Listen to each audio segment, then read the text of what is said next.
debating how drunk to get watching the debate tonight. Adam Carolla. Yeah, get it on. Got to get on it. Bow. Gareth Reynolds, comedian, podcaster, rack on tour. In studio. Good to see you. Hello, Adam. How are you? Joe Praino, comedian and news guy, producer in studio as well. Great to be here. All right. Well, stuff to talk about. Sure. The podcast, you give advice out, right? Yep. Yeah, we're here to help. It's an advice podcast with Jake Johnson. Available wherever you find finer podcasts. Yes, not on the bad ones. No. The good ones. Yes. That was a big part of my childhood. Every game show, when they talked about, the host, and they would say that his wardrobe was sponsored by Botany 500, and they'd go, wherever you find finer men's apparel, everything was finer, better. I wish I always was fascinated. I always loved that. I was always like, I wish I had a person who was just like, here you go, take a suit. Yeah. Like Pat Sajak or whoever. You'd always be like, oh my God. He was, the thing that was insane about growing up as I did, whenever the temperature gets over 180 degrees, I think back to my childhood because there was no air conditioning in a car or a house that the Carollas, none of them, not dads, moms, grandparents, no air in the cars or the houses, and no covered parking. Wow. My mom's car, her VW Squareback, would just sit in the driveway, the asphalt driveway, and literally just bake. And then you had to get in and put towels down because the vinyl seat would burn your legs. The vinyl had first of all, it was like aerated, so there were those little holes, and you would just it was almost like an octopus's tentacle. You couldn't get out. You would be suctioned. My sister's still in the car. She's 61 years old. Good Lord. Yeah, we bring her food. That's not cold food, but food. I told her she had to hydrate, especially when the thermostat gets it's easier this way. Up.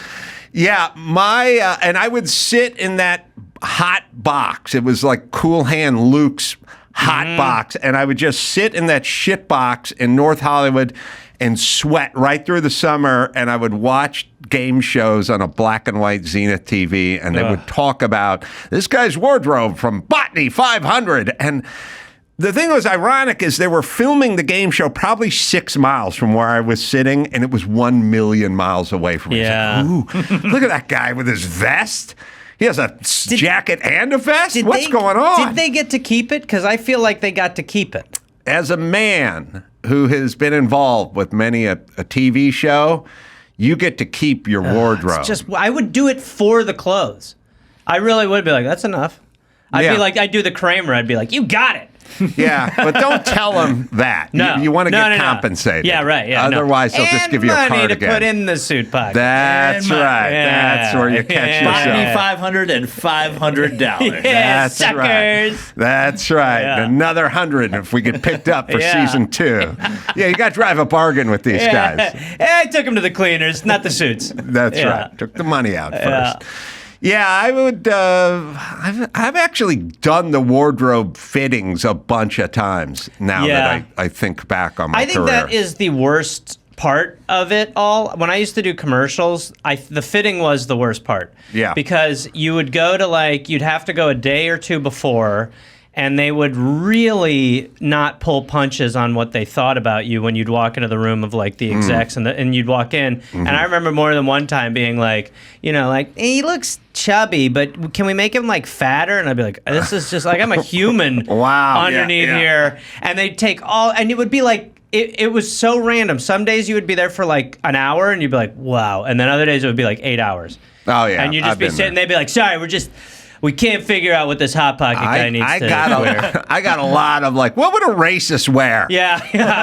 Out loud. And the commercial was, not had anything to do with that subject. The last commercial I did, they literally go, put him in some Crocs and some white socks, and he's a normcore dad. And I was like, what does that even mean? They're just you're just dad A. And I was like, okay. Your mustache probably did you a lot of favors in the audition world. Yeah.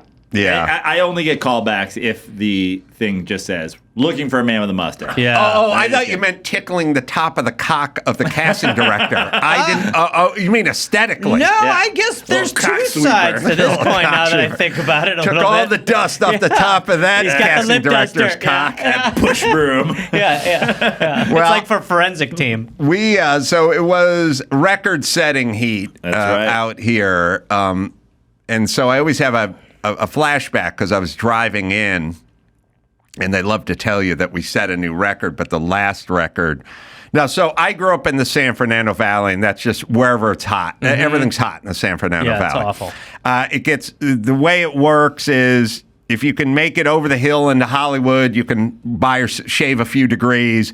If you can get from Hollywood down to like Santa Monica deeper in the west side, airport, you can shave a couple degrees. And you can make it to Malibu or Venice Beach or something, you're probably home free if you can Yeah. get next. If you can get next to the ocean. Yeah. But I heard that.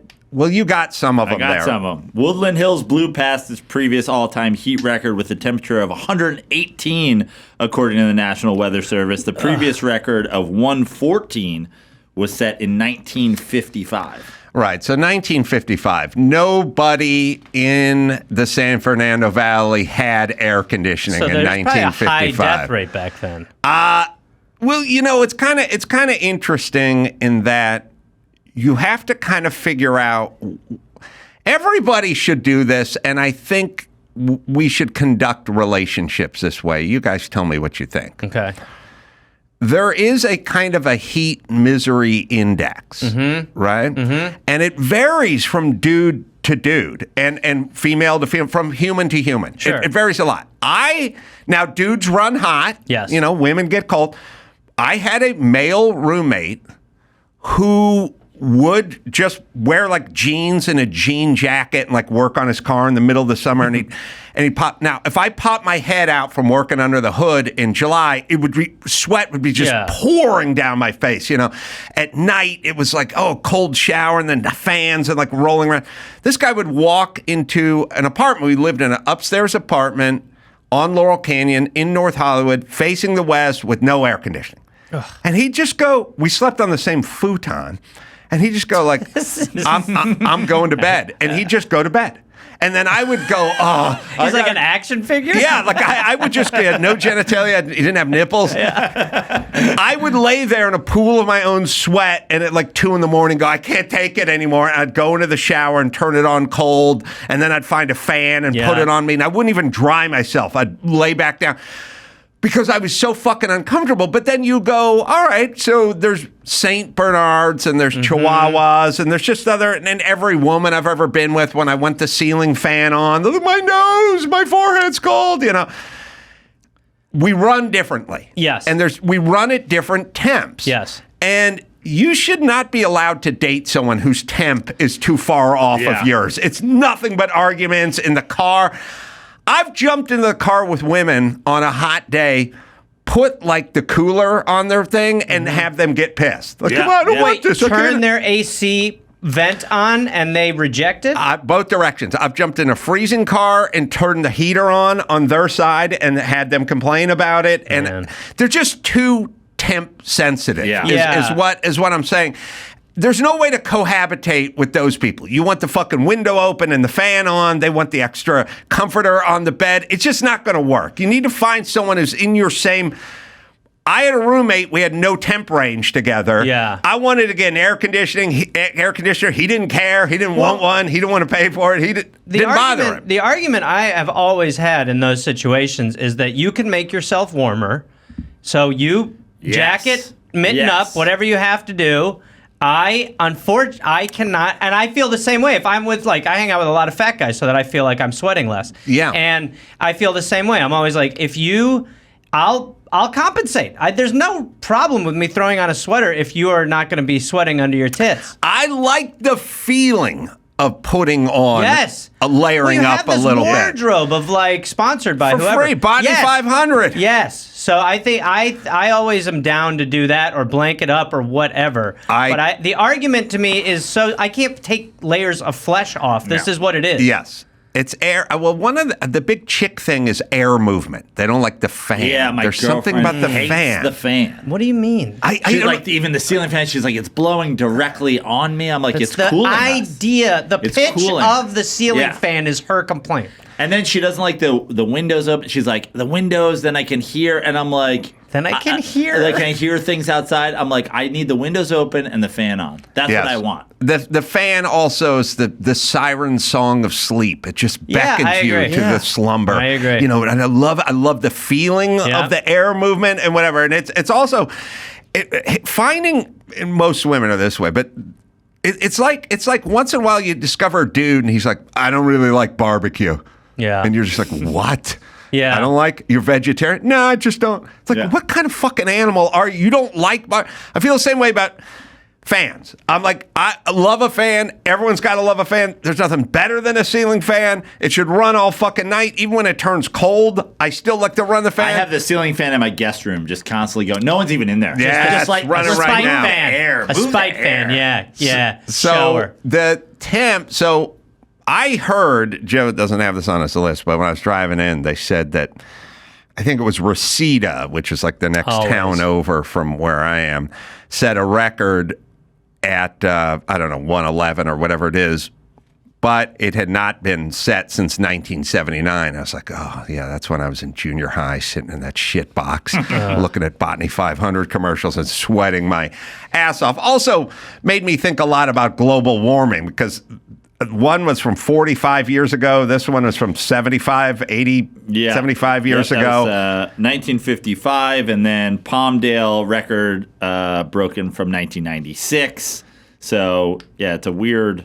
But I definitely feel like it's gotten hotter since I've moved to LA. I will tell you, as a long time, not a long time, an only time resident of LA, and I don't, when it comes to climate change, I sort of go, I walk along the beach, I see houses on the beach, on the ocean, on PCH, and I see some that were built in like 40s and stuff with the old pylons down into the ground and everything, and I'm like, that hasn't changed in 80 years. I don't know where the sea's rising, whatever, but I'll tell you one thing I have definitely is a true thing. In LA, May and June were hot. Yeah. And then July and August were super hot. And then as soon as you got to September, it completely dropped off. Leaves changing. You went back to school, football practice started, and it cooled the fuck down. Now, May's cool, June's cool. July and August aren't that bad. And then every September, it's like September it just kicks in like a mother. Brutal.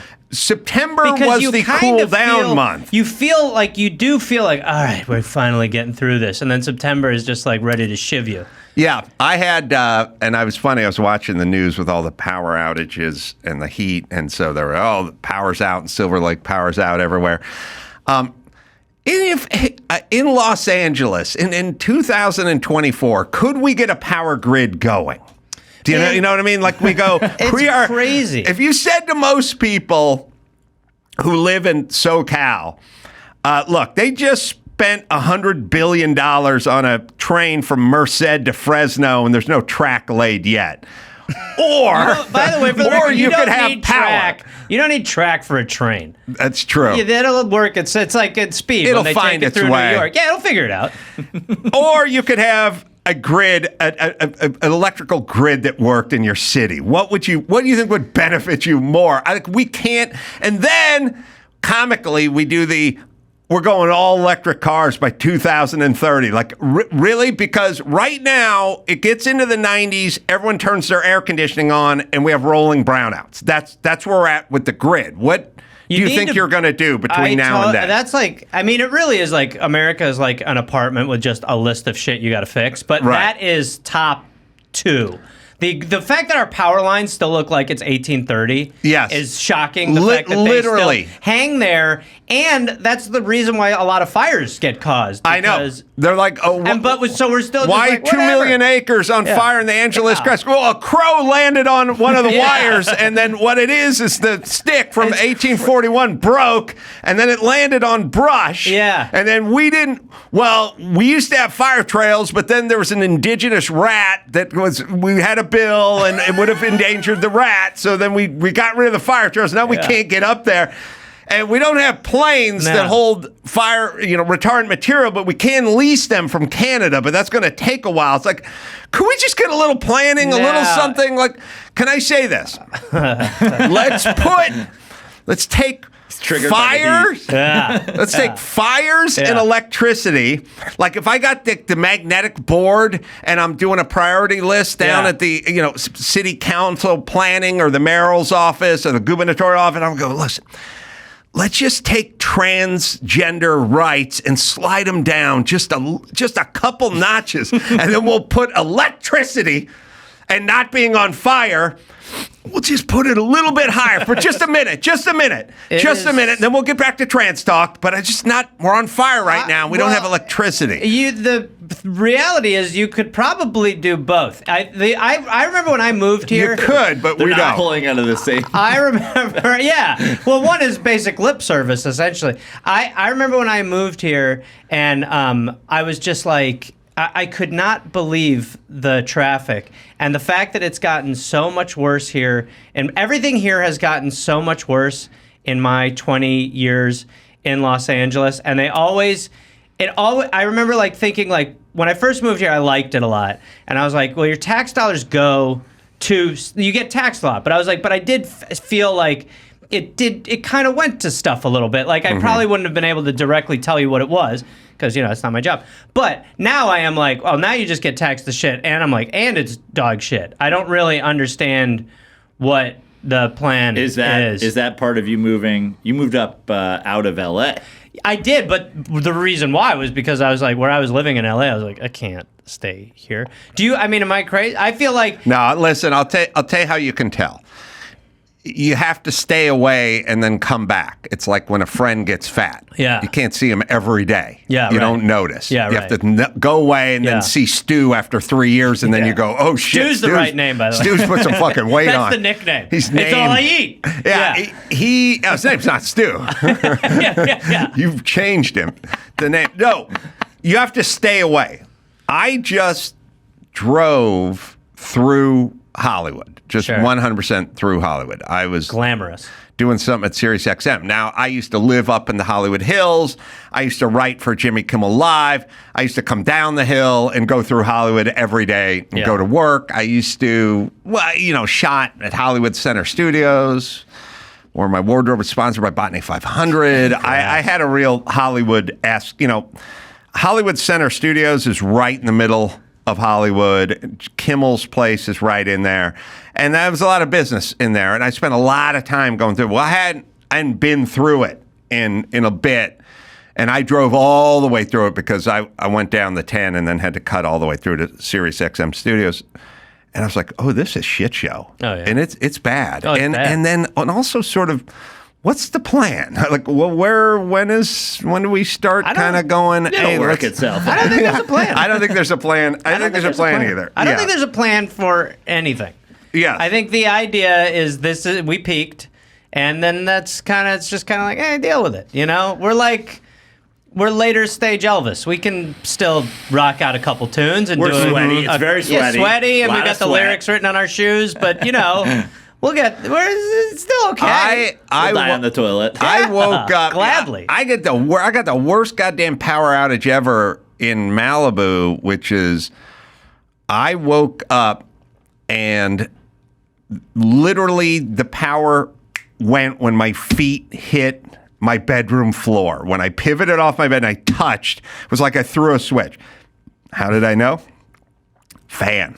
On the miniature, I got a little miniature, like a bus driver, on the nightstand, right? And it just faces toward my head. Just literally turn my feet, hit the floor, and the fan goes, and I'm like, oh. You know what's weird too about power outages? You're in a certain amount of denial. Yeah. Like at the beginning, you're like, What's wrong with that fan? Oh, yeah. yeah, the fan just gave out. Please. I'm going to go make some coffee. Oh, it looks like the coffee maker took a shit too. And then you say, what's up with the clock? And then you're like, oh. I did that on a massive level when we had the big East Coast power outage in New York. Oh, yeah. I was in the car. And I was like, oh, this street light's out. Mm-hmm. And I was like, oh, this fucking toll booth's not working. Well, and then I was like, oh, the worst, power's out on the East Coast. The worst ever is, and another thing with the power outage too is it's like, when's this power coming back on? And it's like 20 minutes or never. Yeah. They have no way. No, but here's the worst. I had to go do shows on the road on Friday, and I woke up at like 8 and I had to be out at 10, and I was just going to be out. It was out the entire time. There no coffee, no whatever you'd want, Yeah. but some reason packing and leaving and never coming back for when it kicks back on, because there's a majesty to when it kicks back on that really, that you want to experience. That feeling is incredible. I That's had a it good with my feeling. internet a couple nights ago, and power is far worse. Especially because with power, if you're like, you really are like, man, I should have charged up. I should have charged the phone. I should have had the laptop ready to go. And then you're like, well, I'll watch a little TV. And you're like, God damn it. But I had the internet, and Spectrum sent me the greatest message ever. Spectrum was just basically like, we don't have any idea when your internet will come back on. But since you don't have internet, we can't even talk to you about it. And I was like, that is a very... they really put that since on me, like I was sort of behind it, and then you decided to stop using your internet. Yeah, today. I at some point was like, nah, I can't. Well, I can't talk to you right now, Spectrum.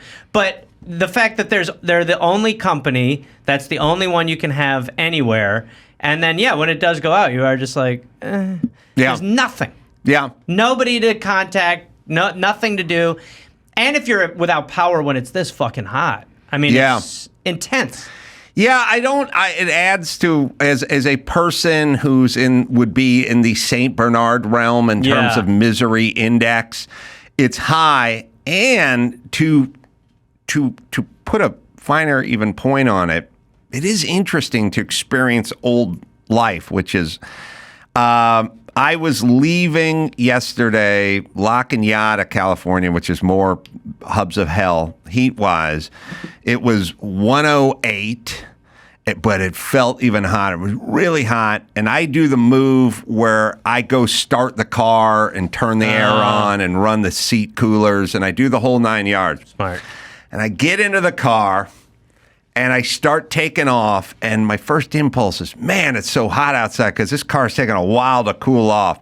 At some point, I get onto the 2 freeway, and I realize it's just hot air coming out of this thing. Shit. And this is going, and it's 109 degrees outside, so I just roll all the windows down, and I was like, oh, yeah, I remember being poor.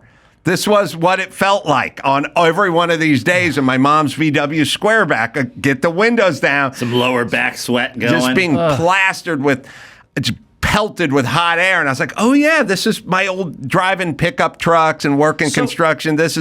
But now I'm like, this is a brand new car and there's nothing going on. I'm turning the air on and off and nothing's happening and I'm fucking sweltering. But good news.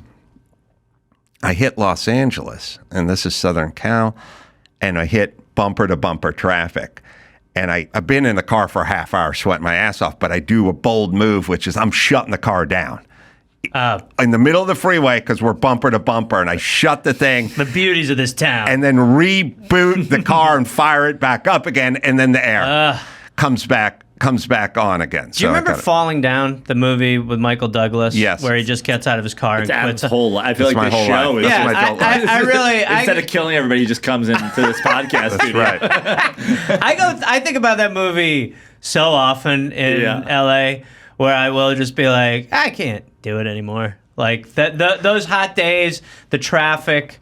Well, it brings me to sort of, we were talking about like policy or change or like who's in charge or why, when you're just driving around and you're just seeing busted up Winnebagos and people flopped out on the street and stuff and garbage everywhere.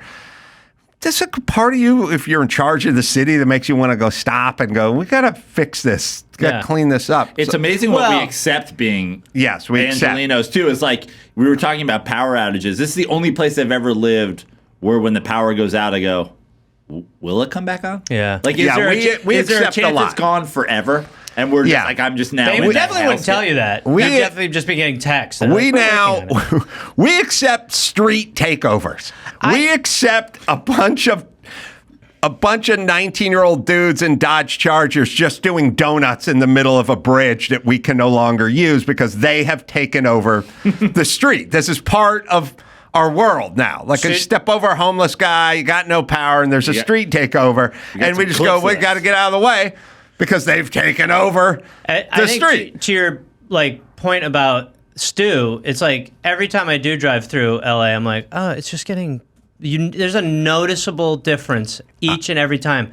I moved in 2020 for 1 year. I moved to Boise, Idaho. Just got back from Boise, Idaho. It's the best. The best. I love it. I moved to the middle of nowhere, and I spent the whole year out there. And I just because I didn't tour, I didn't do shit, and I just would go in nature and stuff like that. But when I would go into Boise proper, there was a homeless guy, and I would see, and I was like, oh yeah, that's this is what it used to be. Like, I remember in my time here, it went from there. You would see someone asking for money, and you would be like, there you go. You know I saw what I mean? one homeless guy in Boise, but he did a move. And if you're homeless or planning on being homeless, don't do this move. You'll get no money and no sympathy from me. He was on the sidewalk, and he was just sitting there sort of crisscross applesauce, like sitting on the side, down and out posture. Me, 28-year-old dude just sitting there alone. And I was walking, and I came up to him, and he saw me, but he was texting on his phone, and he went oh shit, and he put the phone down and picked up the sign that said homeless on cardboard, and I was like, yeah, you got to time it. You got to have that.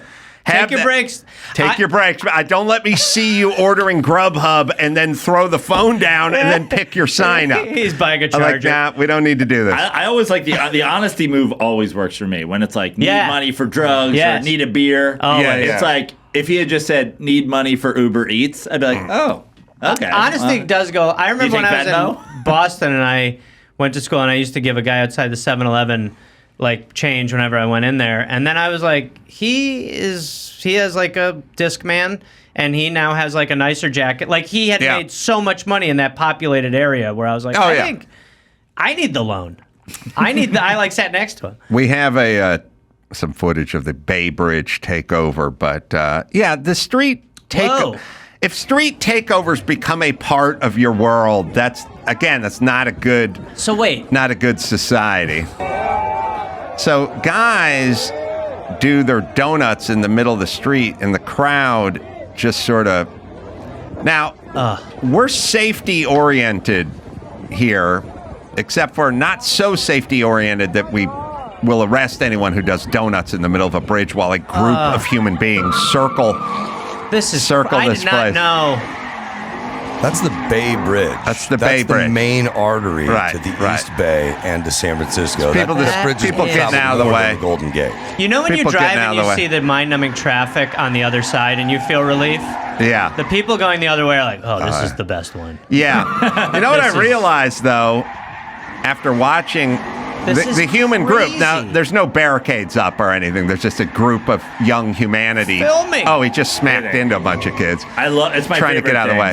When people get hit watching the donuts. Right. I get it too, and now there are people in the middle of the circle while the guy donuts around them, and they're getting run over and plowed into. But so here's the thing.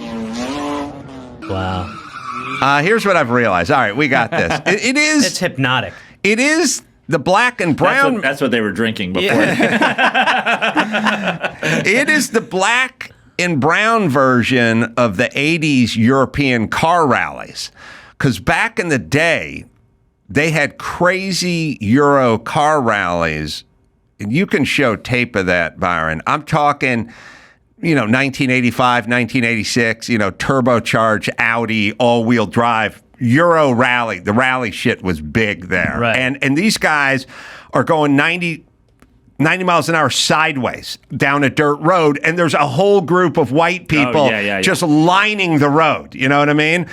And it was exclusively white dudes because they're going through the Netherlands, they're going through Germany. The whole rally crowd was not an urban, crowd, and Europe wasn't that either.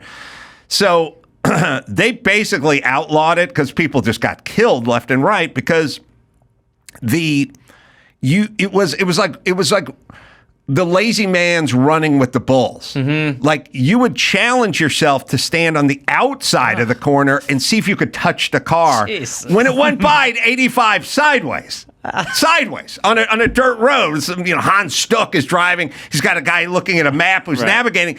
The map guy's and awesome. they are going through literally a corridor of human beings, but not at half speed, at full speed and sideways, which is nuts that they just let it go. But wait, so they are surely we've outlawed that. We didn't do it. We were like, we have to. Yeah. Well, rally that Group 5. I think it's called Group 5 rally. It just wasn't a sport. Yeah, right. It was 1985. It's like soccer was as big as Group 5 rally. We didn't do that, so we never had to outlaw it. But they eventually, when enough people got exterminated from these cars and kids and stuff, they had to do it. Now I don't know how this is going to work, but there's probably you just put in footage of them, but it's probably not going to be the start of the race. It's going to. Oh, God. See, this is so bad. It's so perfect. It's so great. Yes, this is exactly what I'm talking about. This is Goodwood, modern times, half speed, cordoned off, no human beings anywhere near the side of the road. This is the exact opposite of what I'm looking for. This is exactly the opposite. But why? Why do we have to watch Goodwood? All right. Is there any human being standing anywhere near the side of this racetrack anywhere? Give it a minute, Adam. They might jump out just from the fucking hay. find what I want. But why do we have to start this way? Why do we have to go through this every time? I'm saying why. It's 1985 European rally and going through crowds. That's all. There's tons of footage of it. This is Goodwood. I've driven up that hill and Goodwood in two separate cars. That was you. There's nobody around. There's hay bales Okay, hay bales everywhere should be your clue. The track lined with hay bales. Remember, on a dirt road, sideways, through a crowd, right? All the things. I mean, you could probably just put asphalt, hay bales, rally car hits crowd would probably give you a good one. I mean, yeah, but I think he just Googled cars, and that's pretty good too. All right. There's no chance in 100 million years that that's what I'm looking for. That makes the opposite of my point. Is what I'm. He was showing you what they've done. But we don't have to do it next time. You can just take your time and find the other one. Find the one I'm describing. That's what it is. Or maybe we'll try this. I'll say half speed, asphalt, hay bales, no crowd, and then you'll come up with guy sideways on dirt going through crowd. Or maybe. That might reverse psychology. Anti-Google. The duck season, rabbit season. Google negative. That's right. Yeah. All right. There's got to be a million hours of this on the internet. Well, you Cars. would be surprised. Rally. I think maybe there's a confusion between what humans look like and what hay bales look like. That's true. That could be the disconnect. That could have been. All right. Either way, I cannot believe that they are that to me is I would lose my absolute fucking mind knowing that that's what caused my traffic. Oh, yeah. I'm already old, but that would age me 30 years where I would be like, these goddamn kids. I can't. It is so. Because at least when you go through like traffic and you see what caused it, you kind of are like, okay, yeah. That I would be like, no point. I also get frustrated with like law enforcement. Like we have a story when we do the news about Tyreek Hill getting pulled out. All of right, his you car look it up, Joe. Look it up. But like, why don't we do we not have strike it? the Bay Bridge? Like, that's when I'm like, right. That's what I become. Yeah, right. All right, but I had the right car. It was an Audi. That's good. A good call. That's pretty close. It was an Audi. You'll That's get there. True. All right, Joe, you type in. I put in. Oh, we got one. Oh, okay, here we go. through a narrow forest. Group B Rally is one of the most thrilling motorsports that the world has ever seen. Snow. And not only drivers, but also spectators wow. dying, it quickly became the most dangerous. So let's dig into Group B Rally and see how it went from being a racing team's dream to the entire racing industry's worst nightmare. Oh my God. This is Albon. All right, you got it. Crowds, people, dirt, snow, Albon. sideways. And that's was the realm of the white man. Right. And now we've been more inclusive on bridges and involved the black and the brown man in the street takeover. So, it's heading toward equity. There were whites in there too, I thought. So that's nice to see. That's one thing. It's a melting pot. Maybe. Well, once you get stopped by the street takeover and they're going to do the donuts, you may as well get out and participate. You know what I mean? Here in my car feel young for a second. Like, all right, maybe take yours in. Let me do I think I'm caught in it either way. So I got donut fever. When in Rome. We got street takeovers and barbed wire on freeway signs, and we're going in a direction. You know what else that we I don't noticed? want to go. I remember when I went to Mexico for the first time, probably 10, 15 years ago. And I was like, I've never seen so many people walk down the side of the freeway. Like, so many people were walking down the freeway, and I was like, this is crazy. Yeah. Now, I would say there's been a 150% increase of just seeing people casually walk down the freeway. In L.A. In L.A., and just in general, Yeah. people, you're just like, what? That's not in Boise, but Not yeah. in Boise, no. But All like right, at so California. all right, so let me see if we can dissect this a little bit, and I can use my own life experiences and family situation to try to shed some light on this phenomenon that we're experiencing. Sure. These kids are just too hot. Yeah. I'm going to use. Yeah, the AC's broken. I'm going to use two. I'll use my mom and my grandma. Okay. Who, as the what has gone wrong with Los Angeles and maybe California as well. All right. Now, in the 70s, the early 70s, my mom was a hippie.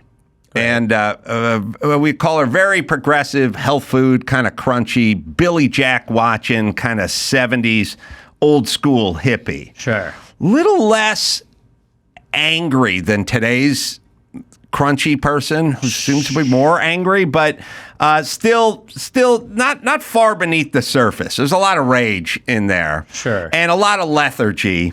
And really just didn't feel like working or doing stuff. Rage and lethargy. Yeah. Well, lethargy is it pertain to work and paying taxes and things like that. Okay, right. But then a lot of rage if you accuse them of not, working and things like that. So now this is the early-ish 70s. Mm-hmm.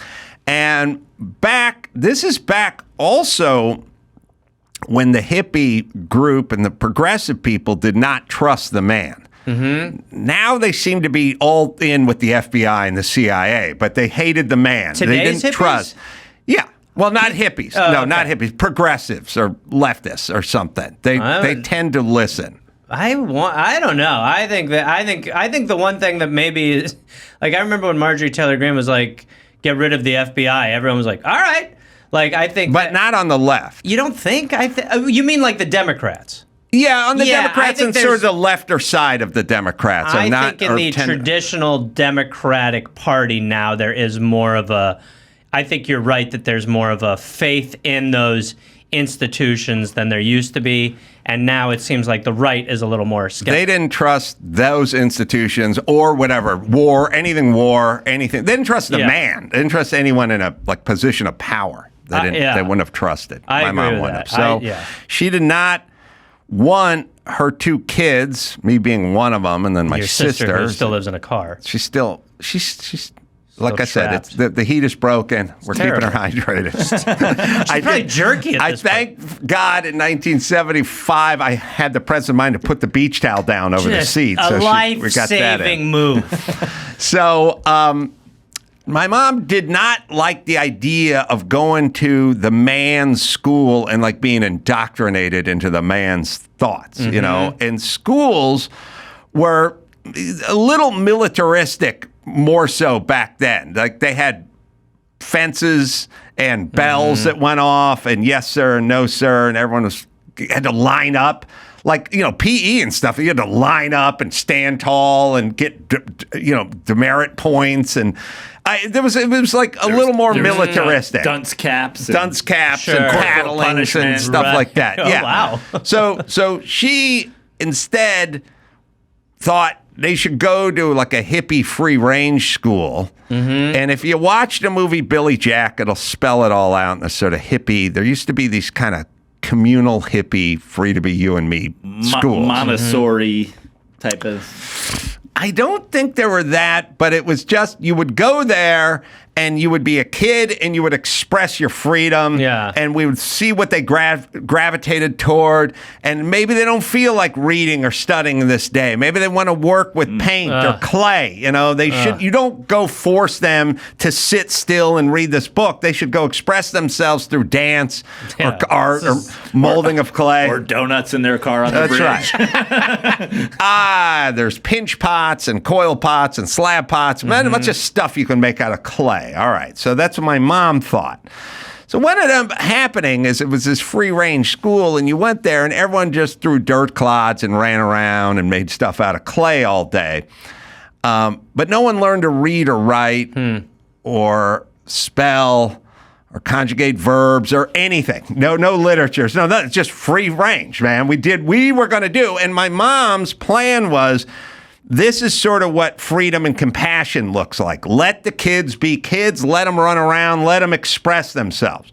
Well, what happened is eventually that school stopped, and then her two kids had to go across the street to Colfax Elementary School, and they didn't know how to read or write. Right. But they could throw clay like the best of them. They could throw a pot on a wheel. Good Lord, could they toss a pot? Well, so let's look at the outcome. The outcome is the daughter drops out in the 9th grade, never to return.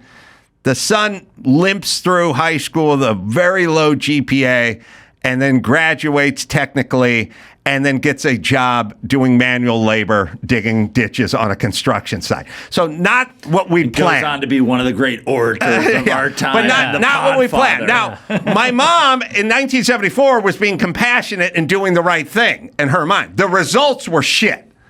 The results were an unmitigated disaster, but the plan was good.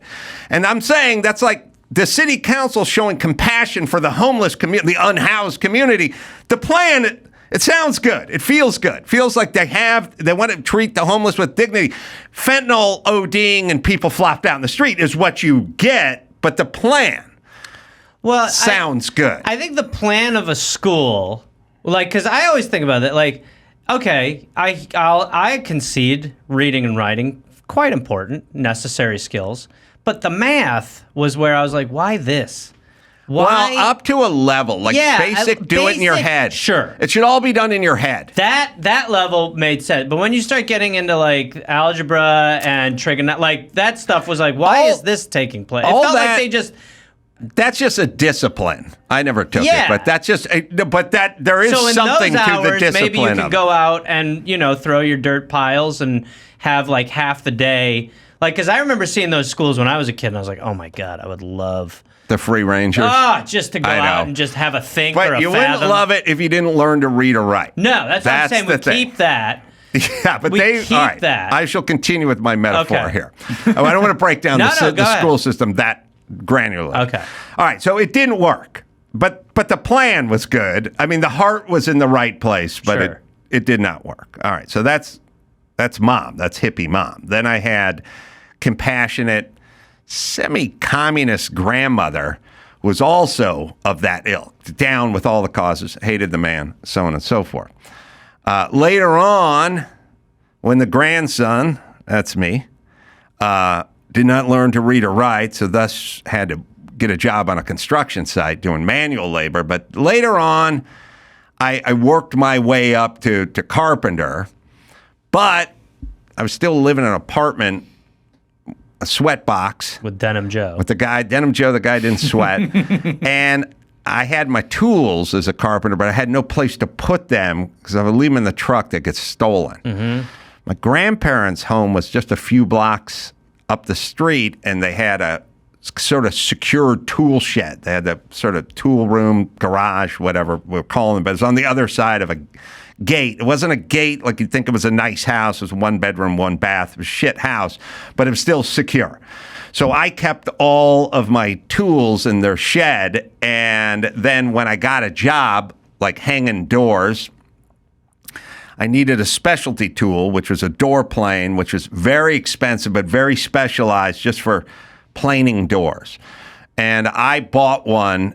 It almost broke me, but it was like $380 in the late 80s, and I knew it was super expensive. $40,000 by today's standards. I was making $13 an hour, but I needed it to hang doors, and so I bought it, and it was brand new, and it was in a case, and it was at my grandparents' house. Okay, and my grandmother, being progressive and a little socialist, she'd now her thing was she wanted to know why the poor black and brown people never got paid, but she wouldn't pay anyone who worked at her.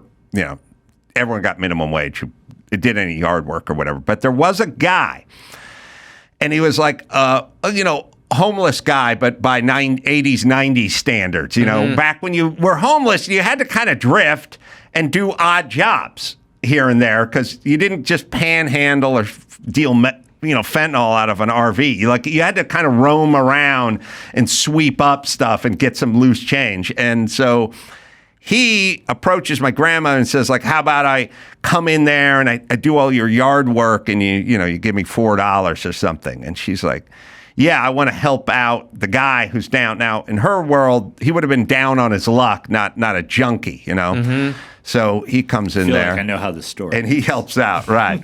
The following couple days later, I got a job. The person who works in this equation and pays taxes has a job. So a door hanging job. So I show up, get my tools together, grab the metal case and lift it and go, oh, this feels empty here. Open it up, and my brand new Porter cable door planer is missing. So I say, how can it not be in the box? I brought it here. It's brand new. I covet it and cherish it. And so I say to my grandmother, just on some weird off chance, like, were you hanging doors or did you use this door planer? And she goes, no, we didn't touch your tools. I'm like, well, the door planer's gone. It was in this box and now it's gone. And she goes, I did let a homeless guy back here to clean up, so. And he sure did. He probably sold this $400 tool for $20 and got a hit of whatever. And she's like, yep, too bad. And I was like, okay, see the plan, we have a plan. Her plan is we're going to have pity on the homeless guy, except for the homeless guy steals my fucking tools that I need to make a living. And when I say to my grandma, well, what are we going to do? Because I don't have a planer and I'm poor and this is how I make my living. And the homeless guy you let in stole my planer. She's like, I feel like I'm listening to Batman's origin story. Yes. But you're forgetting watching your parents tough get killed. shit. The homeless man's grandmother's version of this is much better. It's sure. Very positive. It's about a man who had a simple plan and got $400. Got $20 out of $400. It still kills you. My mom had a plan and my grandmother had a plan, but they didn't work out. But they both involved a lot of compassion. Mm-hmm. And that's why we're where we're at. Can't think like those two. Empathy. You have to think like a football coach. Well, which one? Like a Dungy, or you're pitching Parcells? I'm pitching Parcells. I mean, that's a tough. The players hate him. I had a coach. Yeah, tell that to a Super Bowl ring.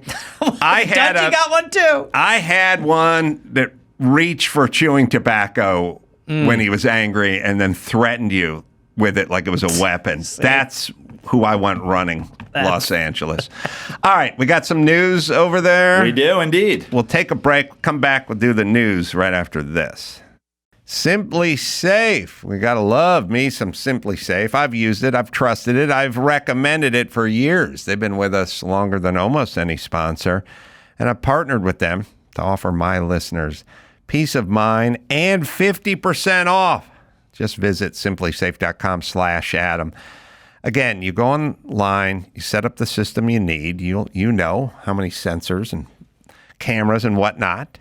You get all set up. It's sent to you, and you set it up yourself. You do in a half an hour, and, if you move, you take the system with you. They have exclusive 24/7 lifeguard protection. Simply Safe agents can act within 5 seconds of receiving your alarm and can even see and speak to intruders inside of your home. Install and activate in less than an hour. This is the brand we go with. It's Simply Safe. 2 eyes in there, right, Dawson? Get 50% off a new Simply Safe system plus free indoor security camera with Fast Protect monitoring. Just visit simplysafe.com/Adam to claim this discount. That's simplysafe.com/Adam. There's no safe like Simply Safe. Qualia Senolytic. That's right. Senolytics, the biggest discovery of our time for promoting healthy aging. I use this product and I feel different and I feel better, younger, stronger. And you can feel 15 years younger in just a matter of months. As we age, the body accumulates senescent cells. And those senescent cells, or what they call zombie cells, they cause symptoms of aging. Aches, slow workout recovery, sluggish mental and physical energy. Like pruning dead leaves off a plant, Qualia Senolytics remove worn-out senescent cells to allow the rest to thrive. Take it just 2 days a month. It's non-GMO, vegan, and gluten-free, 100-day money-back guarantee. I take it, and I've taken it. And again, you don't have to take a pill every day. Just 2 days a month, and you will feel the difference. I guarantee it.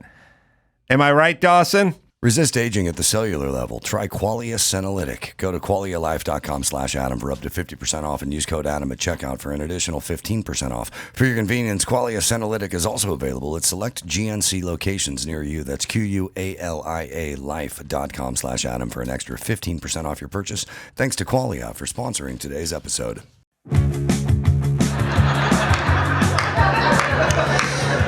I will say I've enjoyed watching the evolution of getting weed in my lifetime. I've been smoking weed long enough to have really seen it evolve, you know? Like, I think back to when I had to get weed in high school. Yeah, impossible. It was easier to get rare ivory than to get a bag of pot. I had to go meet some random dude. He'd be like, meet me in this parking lot at 4:30. I'd be like, can do. It'd be like 7:45. I'd be like, you close? He'd be like, no. I'd be like, okay, thank you. It's been a pleasure to work with you. I'm really enjoying this. To now, when it's just so easy to get it, right? Like back then, you'd go meet that dude. You didn't know what kind of weed you were getting. There were no types of weed. I didn't know what kind of weed this guy was giving me. There was one kind of weed, the weed he gave you. That was it. Isn't that crazy to think of that now? That should be like, imagine walking into a bar and being like, 1 alcohol, please. Like, that's what we were doing. Gareth Reynolds is on the Adam Carolla Show. The podcast, we're here to help wherever you find finer podcasts. Only the good ones. I met one other Gareth in my life. Who do you like better so far?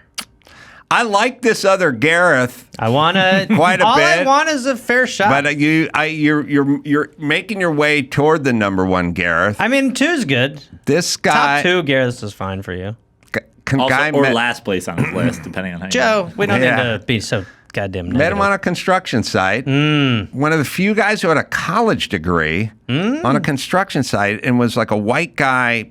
Surfer Topanga guy. But this is a better Gareth. Those were the other Gareths and the other construction guys. It was awesome. all He's awesome. Basically migrant Mexicans and then some weird outlier surfer dudes. He sounds like a better philosopher, Gareth. Yeah. carpenter. I get being number 2 to this guy. I'll hold his lunch. Yeah. He had a running gag, too. God damn it. This guy, that's all I have. He would pull.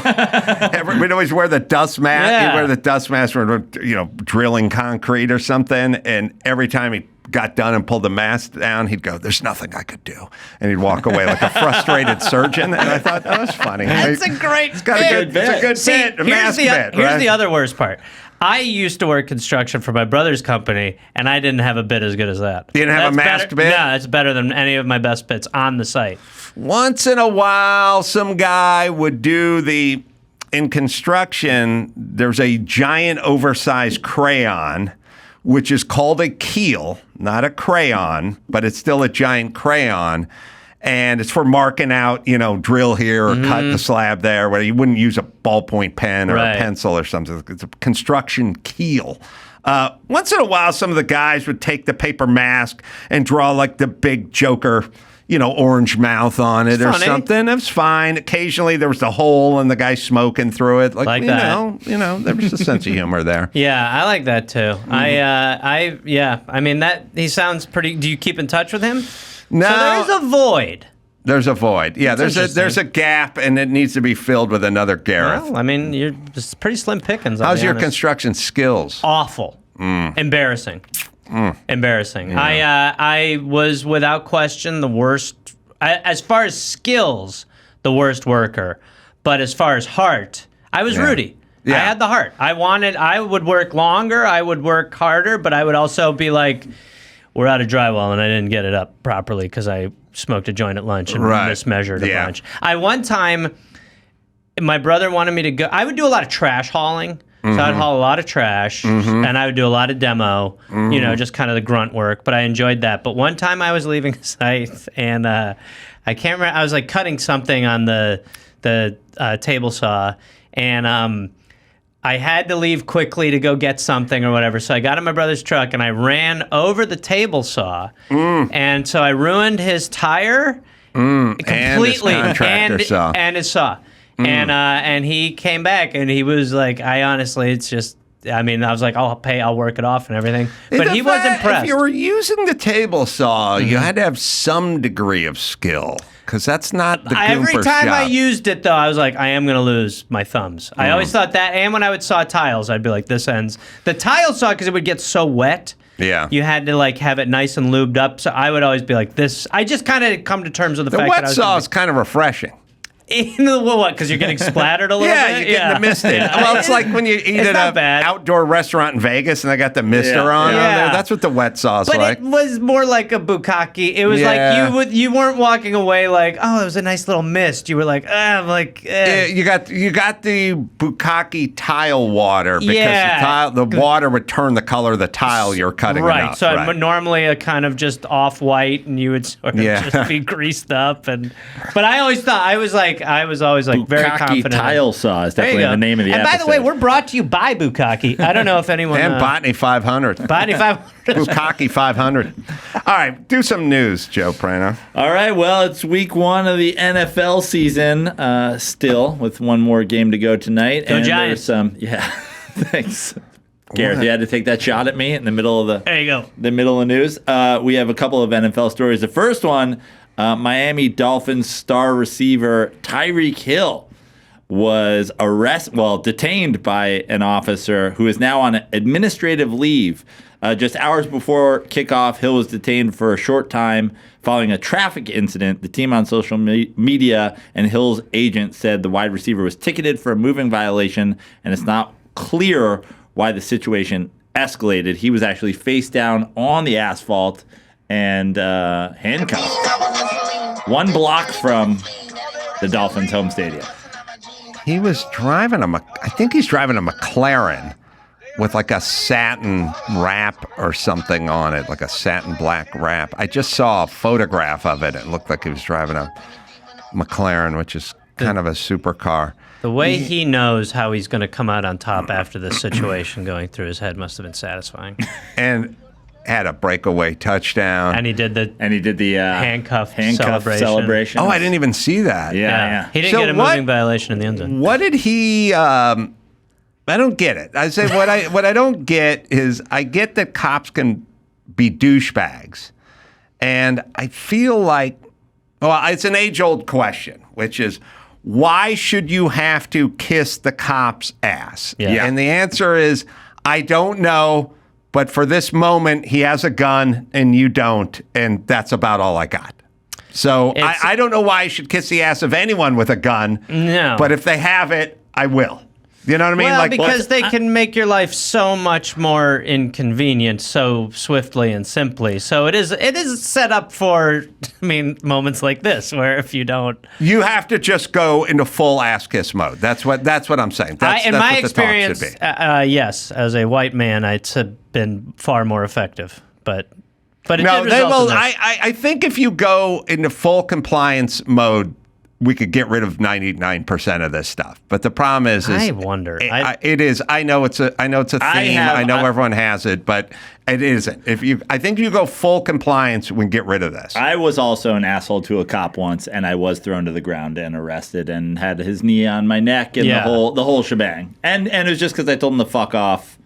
I called him a fucking asshole. So it's legal. I called him a fucking asshole twice. The second time because he begged me to, and then he arrested me. But that's pretty good. Yeah, he abandoned the post that he was so desperate to guard. The first time I called him a fucking asshole to follow me through a bus station and begged me to call him a second time. But my point is, I feel like for Tyreek Hill, if you are the star wide receiver of the Dolphins, you're 1 block away from the city. I think you should get a 5-block radius. Where street takeover, where the guy stadium takeover, donuts on the 50-yard line, where the police should know who you are. Like I feel like Peyton Manning, they would have been like, Peyton Manning, you're driving a little fast. He is the current star of the Dolphins. If you are on duty guarding Dolphins Stadium, maybe you should not throw Tyreek Hill to the ground. And arrest him. Maybe I agree. I don't think they knew. I don't think Tyreek Hill. I don't know why. It's kind of okay. Here's the question. It's a double-edged sword because do you want the cops recognizing the mayor's son? You know what I mean? And go, someone's been drinking, but I know your dad, so let me escort you home. Like we go, well, we don't want that. And we go, why? Well, we go, why should he get preferential? I would like a colorblind and name-blind cop. Like I don't know the name of anyone on any team, and I don't see anything other than you were doing 82 and a 45 or whatever. That's kind of the way I'd like it. I agree. I think that I think also on a random Miami causeway or whatever. It's like, okay, but I do want the cop who's guarding the mayor's mansion to know the mayor's son. If it happens in the driveway. If it happens in the driveway. Yeah, it's probably I don't know. If there was ever a time for anyone to run, Tyreek Hill could have run to that stadium far faster than in that traffic any of the cops could have. Like, he could have probably just run to the stadium and not... He could have run. And once he yelled, they would have been like, what just happened? Ollie, Ollie, oxen free. Yeah. And they couldn't have touched him. Well, I guess we'll find out more. But yes, do not handcuff the guy. I don't know what I don't know what the player was also Calais Campbell, who is a Dolphins defensive tackle, said he was put in handcuffs when he attempted to intercede and de-escalate the situation. They put handcuffs on me too. I was like, what's going on? I didn't understand what the issue was. For him to be put in handcuffs and for him to put handcuffs on me, I felt some type of way. Tyreek Hill gave, kind of threw a little bit of shade in a press conference. The police are now saying, the president of the South Florida Police Benevolent Association represents over 6,000 officers, said Hill put himself and others in great risk of danger while on his way to Hard Rock Stadium. There was traffic. What? Yeah, I don't know. I still don't know what he did. It'd always be helpful, so I'm going to reserve most of my comments to find out what he was up to. In terms of a violation. Yeah. But I saw Tyreek's presser after. It seemed pretty contained, Yeah. He apparently, pretty respectful. The interesting thing about it is in his presser, he said he wants to be a cop one day. This is a very interesting twist at the end of all. It's on his weird end. He's like, I want to be. I think he even says, and we have the clip of his thing, I think he says, I have a sheriff's hat. That's like his claim. It's a pretty... I want to be a cop. I even have I've already got the hat. Yeah. There's also I don't know does he know how it works? What happens in Miami? I feel like all the athletes, when they want to become cops, it's always in Miami-Dade. Yeah. Like Shaq's a Miami-Dade sheriff. Yeah. Tyreek has a sheriff's hat. Yeah. Yeah, it doesn't work that way for Giants or Rams. Giants are never like, I want to be NYPD one day. No. No. Yeah. Yeah. All right. Well, I guess we don't have that tape. Can we watch the Audi thing again? That might be good. No, we'll move on. Next story. In other NFL news, Although we wanted the tape, right? yeah, we and we have it. It's here as Tyreek Hill arrest there we go. response.mp4. Well, there it is. Same outfit. Everybody has bad apples in every situation, so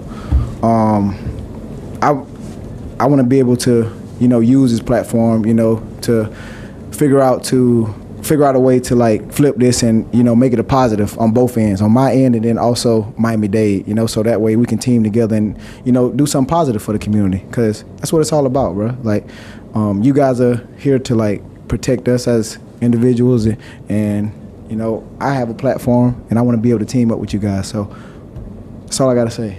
So, Tyreek, why do you believe the police put you in handcuffs? I have no idea, for real. No idea. No idea, man. It's crazy.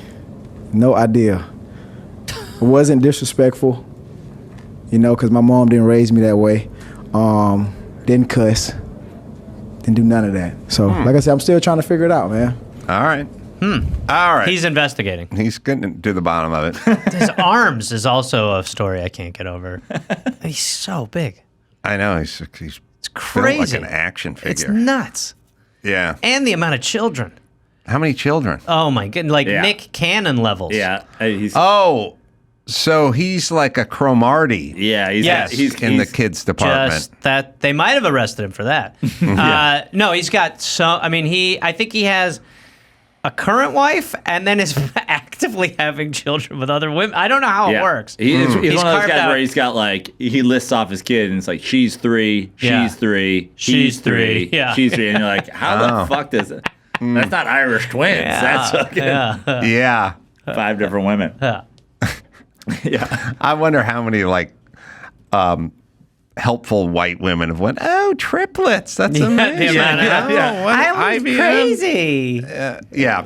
Sorry. It's crazy, I didn't know. too, I kind of knew, but he slid under the whole too many kids radar for me. It's Maybe now it's it's Cromartie's happened right. enough. It's happened enough. I've grown numb to it. Yeah. I always wonder about the kids thing too, where it's like I understand like you're in the act of sex and you just don't want to pull out and you're like, God damn it, if I'm not just gonna come in this girl, right? Yeah. But when you do the math on the like the money you've got to give to the kids, like if somebody showed up right at that moment with just like a suitcase bill. full of money and was just like, just so you know, if you don't come in her right now, you can have this $3 million. You think he'd still do it? He has Or do you enough think if he money saw where it he would that do it. I way- think he has that. Like Nick Cannon, I'm like, it's not that much going on. I mean, there's some stuff, but there's not like 18 kid stuff going on. Tyreek Hill, I think, has enough money where he can just treat women like the condom. Like if he even Whoa, saw wait a minute. All right, hold on. Wait. First off, 10 kids, 4 different women. That's impossible. 2.5 kids per woman. Come on, Byron. Figure that one out. Math doesn't add up. Daddy! So wait a minute. Nick Cannon, I missed your point. Nick Cannon doesn't have enough money I'm for worried that? if I were to put down on paper the amount of kids that Nick Cannon is having and the amount of work that's coming in right now and how I would game out his future work, I would be like, that's not enough. Well, see, I sort of think the opposite. I think Nick Cannon is kind of the Black Ryan Seacrest. Like he's like has like 7 jobs. But estimated net worth $50 million. yes, I don't think Nick Cannon's but Tyreek, shooting a lot of loads. But Tyreek, nobody plays at his position in the NFL past 34. But Well, he his has last contract, $120 million for 4 years. and that's his second. Yeah. I mean, but that's his like, and I But bet you he'll feel get like another Nick one. Cannon's going to be working. Well, Nick Cannon's already 44 or something. Yeah. I mean, he's But it's going like to the work for mass- another 25. He can, Maybe, but how many kids does Nick Cannon have? He has like 13. Yeah, or he's something, he's right? really racking it up. Well, it'll be a fun bet for The your real new bet Garrett. was how did the Carollas pull off 2 kids? That's if you want to take a look at my dad's fucking check stub. If the Carollas can pull off 2, Nick Cannon could have, according to the Carolla math, upwards of 70,000 All kids. right, fair. There you go. Mathematically. Fair. Mathematically. You can have a state. That's right. Okay. Some NFL news from earlier in the weekend. Commanders suspend a vice president caught on undercover video insulting homophobic players, fans, and $50 million puppet Roger Goodell. A woman working undercover for James O'Keefe's media company went on multiple Hinge date with Commander's VP of content, Rael Enteen. What's a Hinge date? Hinge is a dating app. It's a dating app. I know. I just like to play dumb in case my girlfriend's listening. Yeah. No, Adam, people are dating online now. You probably know. You've been committed for so long. Yeah. And recorded him allegedly saying that NFL players are homophobic, fans are alcoholic mouth breathers, and the league's social justice initiatives are insincere. The commander said the language used in the video runs counter to our values. Their values. And we have suspended they have no values. They're like concussions. Is their values. It's just amazing. We have some clips. The first thing I took, first of all, two things I took away. One, he doesn't say a lot that's wrong. Right. I know. That's two. She is not good at pretending to just be an interested girl. It's like she's, running a fucking press conference. All right. Okay, just walk me through again your breakdown, your just description of the Commanders players.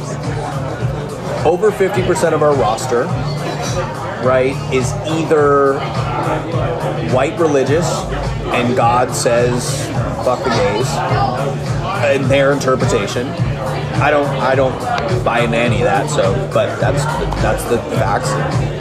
Another big chunk is very low-income African American that comes from a community that is inherently very homophobic.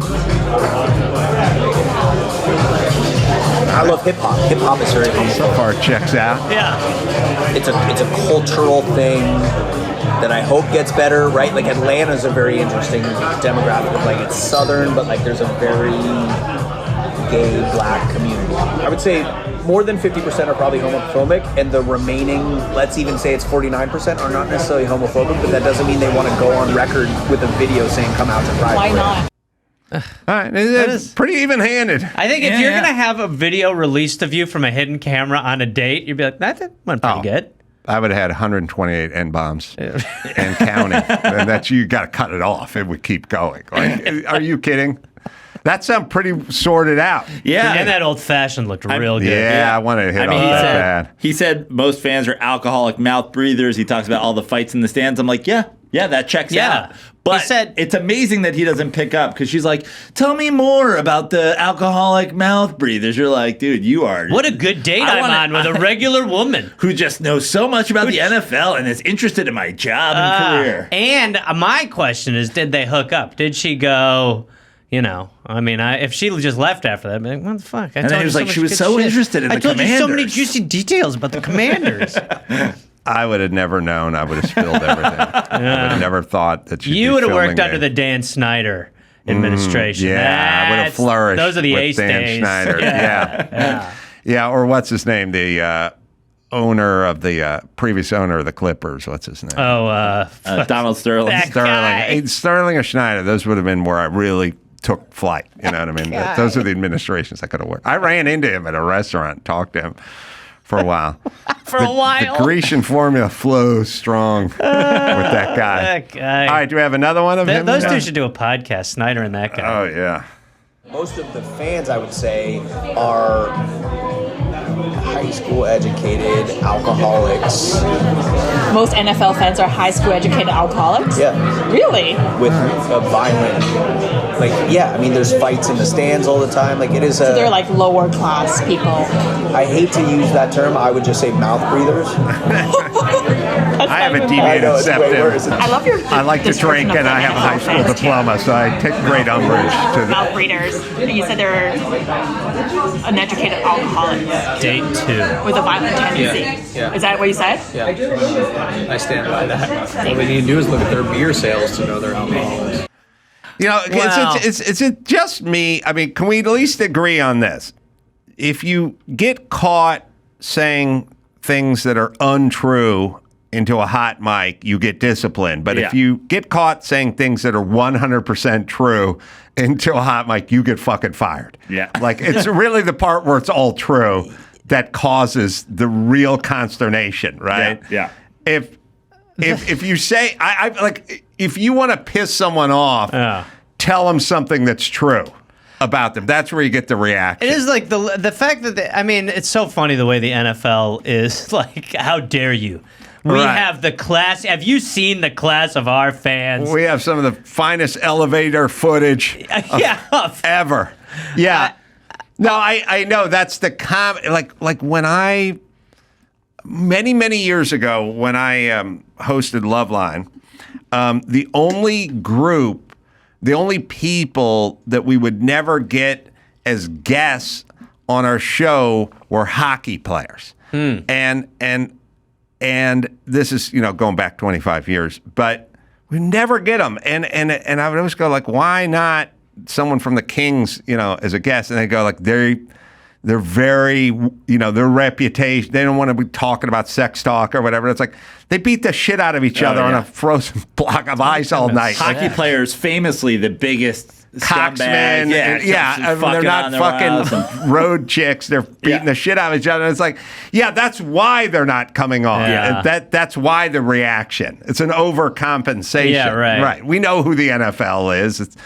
It's concussions, compound fractures, and spousal abuse. The Packers and the Eagles to Brazil for a game. And for whatever, obviously to get their brand out there more, the players were told they couldn't leave the hotel, they couldn't wear green, and not to show their cell phones to anybody. Right. So it's like, well, they don't give a shit. Yeah. They could give a shit about the human experience and all of that. Goodell, they don't want them to get robbed in Brazil. Yeah, but why are they? But wouldn't you have better? It felt like they had just better security or a better plan. To be like, everybody, here's where we're going to go. First off, when you're booking your next trip to Brazil and then you get the memo that you should bring a fake cell phone and a fake wallet, that's the point where you should go, that's where what? I'm going to Turks and Caicos. Yeah.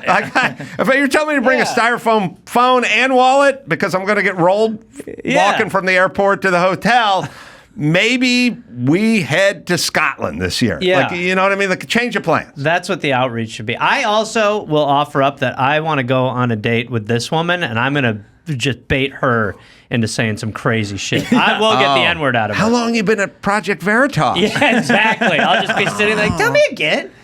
Yeah. I love that was a clip from a second date. And she's like, I love what you said on your first date. I have it here. So let's go back to the transcript. You said mouth breathers. Now walk me through that. Will you say a hard R? And he's like, oh, okay. But he's not wrong. I don't know if you saw, there was a Raiders fans and Chargers fans got into it this weekend at SoFi. There's a pretty great. I saw the Raiders. I just had Byron pull out. This is so funny to think. Shirts off, fighting. The shirts off. This is who Goodell's like, how dare you insult the integrity of our sport? Yeah. Looks like the Raiders fan is probably the shirts off guy. Probably more browner Raiders fans. White guy's got him a guillotine. I like the guy's attitude, though, the white guy. Yeah. He's like, he wrestled a little in high school. He knows. He's showboating a little bit. I also like the grossest guys are always the ones that take their shirts off first. Yeah, I know. It's like sweat. He's lactating. So comfortable with his areolas. Udders. Yeah, Raiders and Chargers got into it. So I don't think this, like you said, I don't think anything this guy said is wrong. No. But he said it. That's the problem. These guys. Oh, there you go. These are the guys who get the beer cut off. There you go. Yeah. It looks like a little Shrek. There's actually one from a parking lot. The parking lot one's the famous one. That's the one that made the rounds. Somebody got absolutely killed in the parking lot. But it's depressing. Well, give me another story. All right. Maybe go Giants. As depressing. Elon Musk is on pace to become the world's first trillionaire by 2027, a report says. Informa Connect Academy's finding about the boss of the electric car maker Tesla stems from the fact that Musk's wealth has been growing at an average annual rate of 110%. He was also the world's richest person with $251 billion. So the Academy's analysis suggests that if he stays on pace, that in 2027 he will become a trillionaire. They've also got Gautam Adani of India would become the second person to achieve trillionaire status if his annual growth of 123% a year remains steady. And they've got the CEO of NVIDIA behind him. So trillionaires are upon us in next 5 to 10 years. So what we were talking about before, when we were talking about like all the changes you would want to make and think. Isn't an easy change to just say that you can't be a billionaire? Wouldn't you have a lot more money left if you just were like, that's not okay?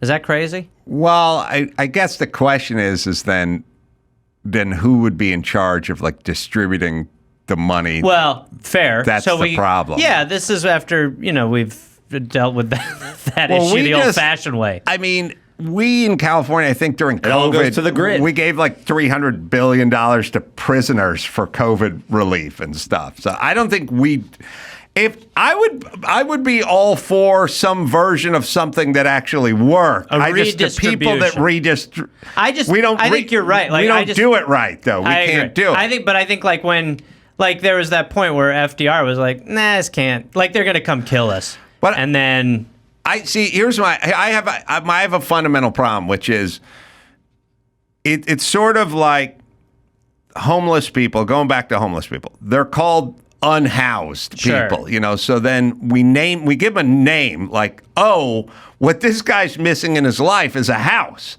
And if we gave the guy a house, then he would be able to live his life, except for he's a junkie who has serious emotional problems and needs a lot of help. But it's not the house part, you know what I mean? So if like people don't have money, you go, we'll give them money, and then they'll do it. But then you take, in my pitch, you take some of that and then you go, there are places where you can, try to rehab people, and I agree. Try. Well, the thing about like using the analogy of the homeless, there are beds and cots and shelters, but the rule is you can't use in the shelter, so they choose to live on the street and use rather than use the shelter. So then we need more cots, and it's like, well, we don't really need more cots. We need more of incentive, or figure out a way to get drug addicts not to be drug addicts, as they will use the shelter, and that's something to tackle. But the concept of just giving people money, it doesn't work. I don't think it's that. I think it's like what you're saying, which is like, the truth is at the helm, you need someone who's like got a good soul, which seems to be impossible in government. I think what we need just at the very beginning is like, look, high schoolers, you're not all going to college, and you don't have to pretend like you do, and you don't even have to try. Yes. There's trades, and we can have 3 or 4 years to train you to be an electrician, to be a plumber, to be a journeyman carpenter, whatever it is, and we can get a lot done in this period of time. But that's what our focus isn't going to be. I always think that, like, if someone just taught me how to garden, like, or some garden, skill. Yeah, I was looking for a guy to put down bulbs the other day, and well, for myself, like, I'm always like, truly, like, in that trigonometry phase of my life, if someone was just like, I'm going to teach you how to cook, or I am going to teach you how to do drywall, practice or something. Well, you're cross-pollinating these ideas, which is learn a skill, do that, and yes, learn some practical shit too, as well. I agree, it should be completely revamped. But my point is not everyone's going to college. Who wants the debt? What is college anymore? Stop pretending. You guys go, I'm going to go to junior college for a couple, and then I'm going to transfer. No, you would have done it by now. If that's who you were, here's your fucking trade. We're always going to need tradesmen. AI is not going to replace pipe fitters. Yep, I agree. I think that would be a much better way. I think that the idea that going to college in my lifetime is another one where I'm like, the fuck, that's crazy. It makes absolutely no sense anymore. It's so unaffordable. Worthless at this point. Crazy. Yeah. All right, before we move on, why are the carpenters always journeymen? What's with the journey? They have journeyman plumbers. What does it even mean to be a journeyman? What do you consider a journeyman, I guess? What does that mean? Well, there's an official status. Like, if you're in Germany, you got to be an apprentice for like X amount of years and like go through a school and be certified and everything, and then you can call yourself a journeyman, so it's like an actual, because you've got kind of your starting spot and now you're on your own plumber's path or your own. Is that what you mean? You mean like in Germany? No, not a journeyman, a journeyman. Like, so, in Germany, it's a certification. You go through your apprenticeship, and then you become a journeyman. Oh, you actually are certified as a journeyman? In Germany. Wow. They have a program. Wow. Yeah. I thought it was just a cute term. Yeah, me too. But Germany's not, they don't fuck around like we do. I mean, one can say that's a bit of in the ass once or twice. They like rules. The efficiency. They like efficiency. The Autobahn. They got rules over there. Here, you can kind of call yourself a German. I think the reason is people say plumber, and when someone's when someone's a plumber or an electrician, then they are a plumber or electrician.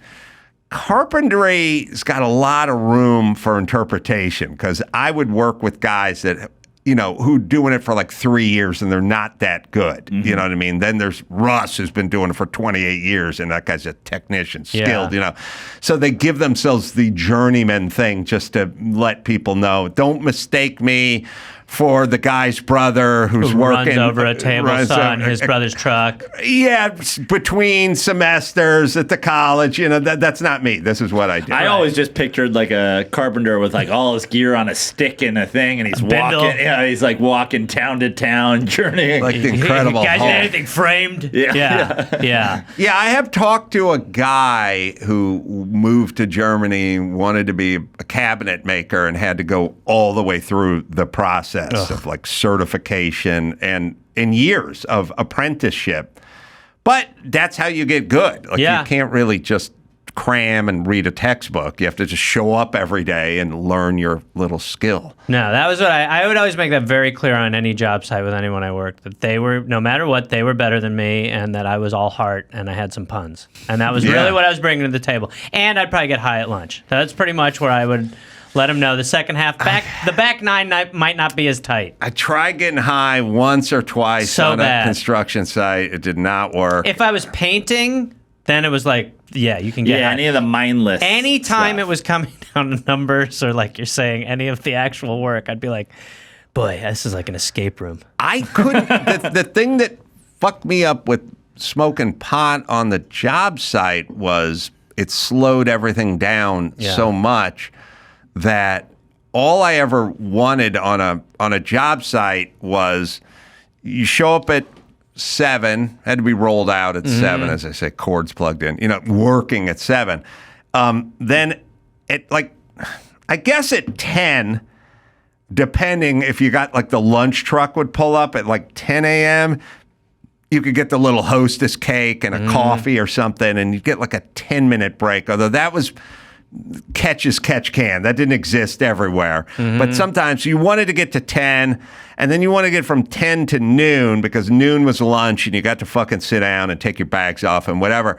And then once you got to noon, you wanted to get to 3:30 where you could just knock off. All I wanted to do was leave. Just get through the day as fast as I could. And weed slowed it way, way down. Yeah. And I remember learning that at Dr. Fagenbaum's house in Silver Lake, where me and Gareth got high. Come on, quit talking about this guy. Best weed in town. He's awesome. Never I asked get for it, a penny. Adam. Never asked for a penny. Just all buds. Can I borrow $5? So I remember getting high at like 6:45 in the morning, and then being like, I remember being like 7:22 and going, when is lunch? And they're like, look, 4.5 hours. I'm like, you know what it reminds you of is that scene. Remember in The Sopranos when Vito goes off into Vito like has to go in the middle of nowhere, and he's working construction, and he keeps telling himself not to check his watch. Yeah. And he keeps telling himself, and he's like, it's got to be 1. Look at the way the sun's cresting, and then he looks and it's like 9:05, and he's like, fuck me. I would drive. It was such a mind fuck. Yeah. And it was literally. It did remind me of sitting in class as an illiterate shit student and physically seeing the old clocks from my school from the 30s were weird and hooked up to some, dedicated power source. But every once in a while, they'd tick backwards. Like they would go. They'd pop. Ever see that? They'd pop backwards, and I'm like, they're lying to us. We're going the wrong direction. Like I could remember it physically. Those sort of industrial school clocks. Every once in a while, it would pop back one up. Maybe the school was built in 1927. Like the clock was 50 years old.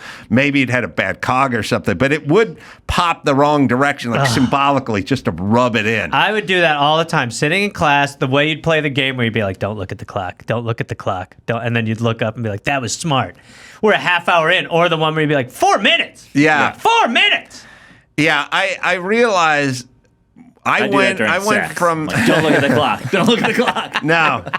No, but take the guy's offer with the suitcase full of cash for you not to come. Yeah. Well, I think it's to not come in her. You can still come, right? Well, he's got to help. That's a different guy. Here's what I'm saying. I went from school of just staring at the clock to a construction site going, when are we going? Same. When are we going?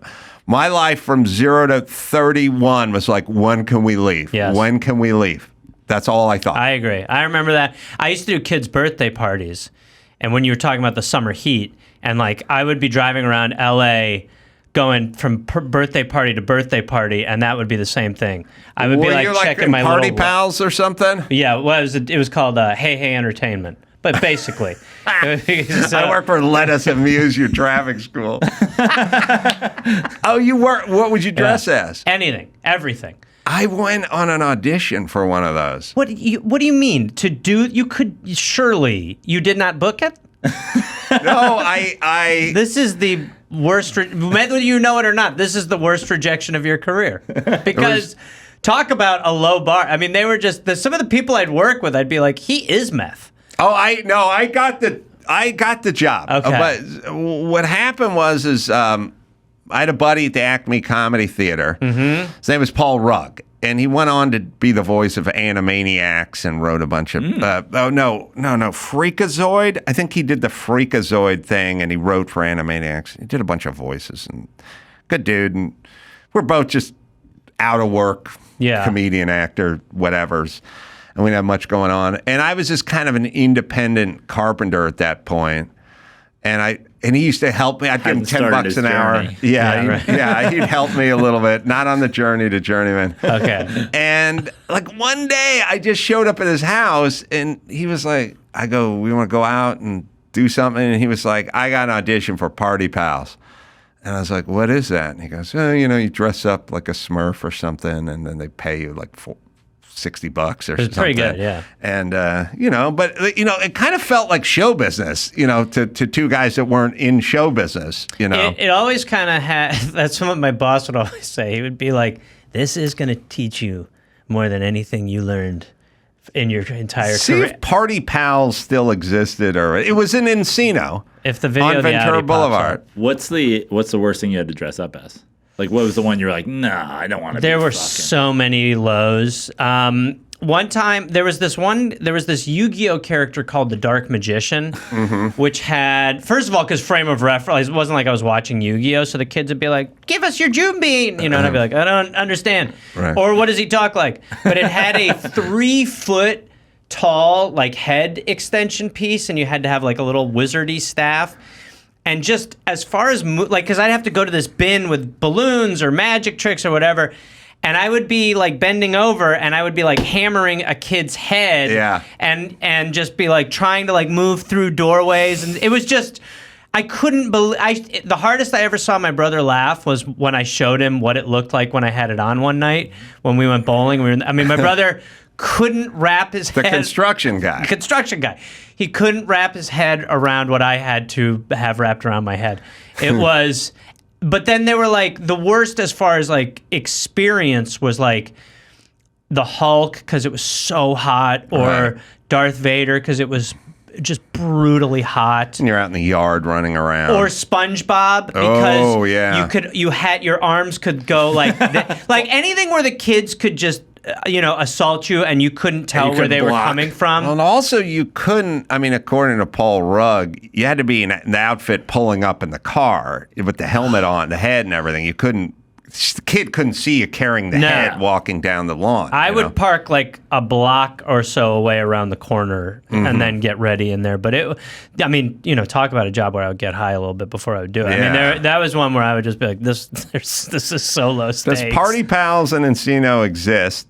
whoever's in there. Party Pals exists. It's a major company now, nationwide, I'll be back. headquartered in San Diego since 1994. Wow. So they probably were. This is before that. Maybe an entirely different company. You were on your other journey. Must be. Yeah, they're out. So I go to Paul Rugg's house, and I go.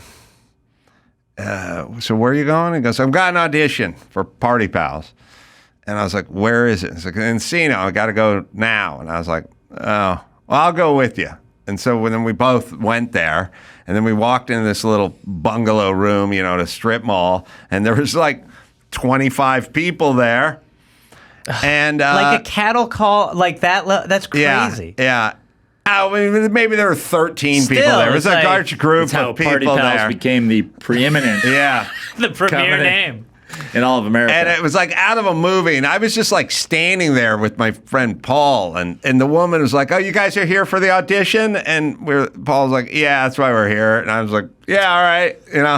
And so she goes, all right, well, then what we're going to do is we're going to get everyone up, and we're going to do an improv game. A group improv game. Audition. A group audition. And I'm like, okay. I went through the groundlings and everything, you know. So I was like, we're going to do the machine. And so Bert Kreischer story. Where you start, everyone with a Russian accent. You start. It's been going on that long. One person starts doing a repetitive movement, and then the other person joins that. Yeah, and it building becomes a machine together. Yes, if you're building a conveyor belt of the machine or whatever. And so I'm like, okay, I've done this enough. What do I care? I'm just here with this guy, Paul. So of course everyone stands up, and I'm just standing up, and then of course the chick looks at me and goes, "All right, you want to get started with the machine?" And I'm like, "Oh, I don't even want to be here." And the way the machine works. Here's how the machine works. The improv game, the machine. You got to take your shirt off first. That's right. I fought that Raiders fan. The machine works like Little League batting practice. In that, remember when you're in Little League and they do batting practice and there's 15 guys in your team? It's like, Johnny, come up here. You go first. He's up there for half an hour. Yeah. If you go last, you take one swing. All right, run the next one out, Carolla. Let's go. And it's like, I didn't get any hacks. Yeah, I know, but we went way too long with that guy, and now we want to go home. So go at the beginning of batting practice. You'll get some fucking swings in. You go to the end. You swear to God, put a bunt down. All right, run the next one out. It's like, that wasn't BP for me, coach, but it was for Johnny. So the machine works where she goes to me and she goes, oh, you want to get up? Yeah, we'll start the machine. Here we go. So I'm like, oh, God, I don't even want to be here. So I start doing some stupid move back and forth. Yeah. I do the Trump jack-off move. And I'm standing there, and everyone's just watching me. I'm just fucking standing in the middle of the room. And she's just watching me, and everyone's just looking at me. And I'm like, hey, is anyone else gonna hello? Or then we're gonna join in? Is the Project Veritas chick filming this? What are we doing here? And I go, I'm just moving. And she goes, do you want me to make a noise or something da? And she goes, it'd be nice. Oh, Jesus Christ. So I start doing the machine. I eventually start making the noise of the machine. Then everyone else, eventually joins in. And then one chick, in service of the machine, does a thing where she gets down, under the table, and she's doing her machine move. And it's one of those folding tables with the metal rail that goes down. Yeah. And she just whacks her head on the rail doing the machine, and then goes oh, God. And then they go, stop the machine. And she gets up. She's got a dent, in the top. Shut the machine down. And she's got a crease, in her head from whacking it on the thing. And then they're like, shut down the machine. And then we all just went home. And then Paul got the call. No. And got the gig. I got the call too. They still called you. Yeah. Okay. Yeah, I had what they call it. I think back in the day. And they had what we call a low bar. Yeah, very low. They had shit. You didn't need stitches. We'd like to invite you to be part of the team. You're not suing us. Yeah, right. So I was like, what's it pay? And it's like, well, it's weekends and it pays $65 or whatever. And I was like, I'm a journeyman carpenter. Yeah. I possess a skill. None of these fucking actors have any skills. That's why they're here. Yeah. I got a skill. So I rejected it. Wow. I did not do it. Paul for did you. it. Paul did it. Paul did it for a while. I did it too. forever. I did the worst thing, which is that I did it for probably 6 years, 5 years. Wow. Then I got a good gig. So I had like a year where I was like, man, remember that? And then that money dried up, and then I had to go back. I was the journeyman. Oh, wow. I had to go back. Yu-Gi-Oh! Yes. Character. I had to go back and do it again, and man, was that first one. I remember so clearly. In Germany, you have to be Hulk's apprentice for a long time. That's right. Yeah. And I remember my first one back, I was sitting in the car, and I was like, I can't believe that this is happening again. Yeah. The absolute pain of, and I was in the old-timey Batman outfit. You I was were about like to get With the thrown nipples. to the wolves. With Val Kilmer's nipple. No, like Adam West. Oh, Yeah, I don't know old-timey. how it was in circulation. You're like still. Mark Wahlberg's character in Boogie Nights in the later 80s when Yeah. video came out Yeah. and you had to go jerk a guy off in Bigger like a cock. parking lot. And you're like, I was riding so high and now I'm back. I'm in old-timey Batman. Yeah. Jerking this guy off still somehow. Yeah. Paul has been in here before, I think. He was he ended up doing Animaniacs and writing a bunch of scripts and then being Freakazoid for Sounds I don't know pretty how many seasons. Some of you can look it up. All right, let's take a break. Got more to get to, and we'll do that right after this. O'Reilly Auto Parts. They're in the business of keeping your car on the road. O'Reilly offers friendly, helpful service and the parts and knowledge you'll need for all your maintenance and repairs. That's right. It's not just about maintenance. You got to repair it every once in a while yourself. I've been going to O'Reilly since, knee-high to a boll weevil? I don't know what they say, grasshopper. I've always gone to O'Reilly. I used to live up in the hills in La Crescenta. I'd go the one up on Foothill. Still there. Passed it the other day. They've got thousands of parts and accessories in stock, either in store or online, so you'll never have to worry if you're in a jam. The team at O'Reilly Auto Parts can test your battery for free in or out of your car, which is nice. You don't have to pull it. If it needs to be replaced, they'll help you find the right battery for your vehicle. Need your windshield wipers replaced, brake light fixed, quick service. They'll help you find the right part or point you to the nearest local repair shop for help as well. Whether you're a car aficionado or an auto novice, you'll find the team at O'Reilly knowledgeable, helpful, and best of all, friendly. So the professional parts people at O'Reilly Auto Parts are your one-stop shop for all things auto, do-it-yourself, and you can find what you need in the store or online. Stop by O'Reilly Auto Parts today or visit O'ReillyAuto.com/Adam. That's O'ReillyAuto.com/Adam. Chime, we all have that moment. It hits us. We need to get our finances in order. And I do feel that way myself. I'll tell you. Well, you do as well. Take control of your finances with a Chime checking account. No maintenance fees. Fee-free overdraft up to $200. Get paid up to 2 days early with direct deposit.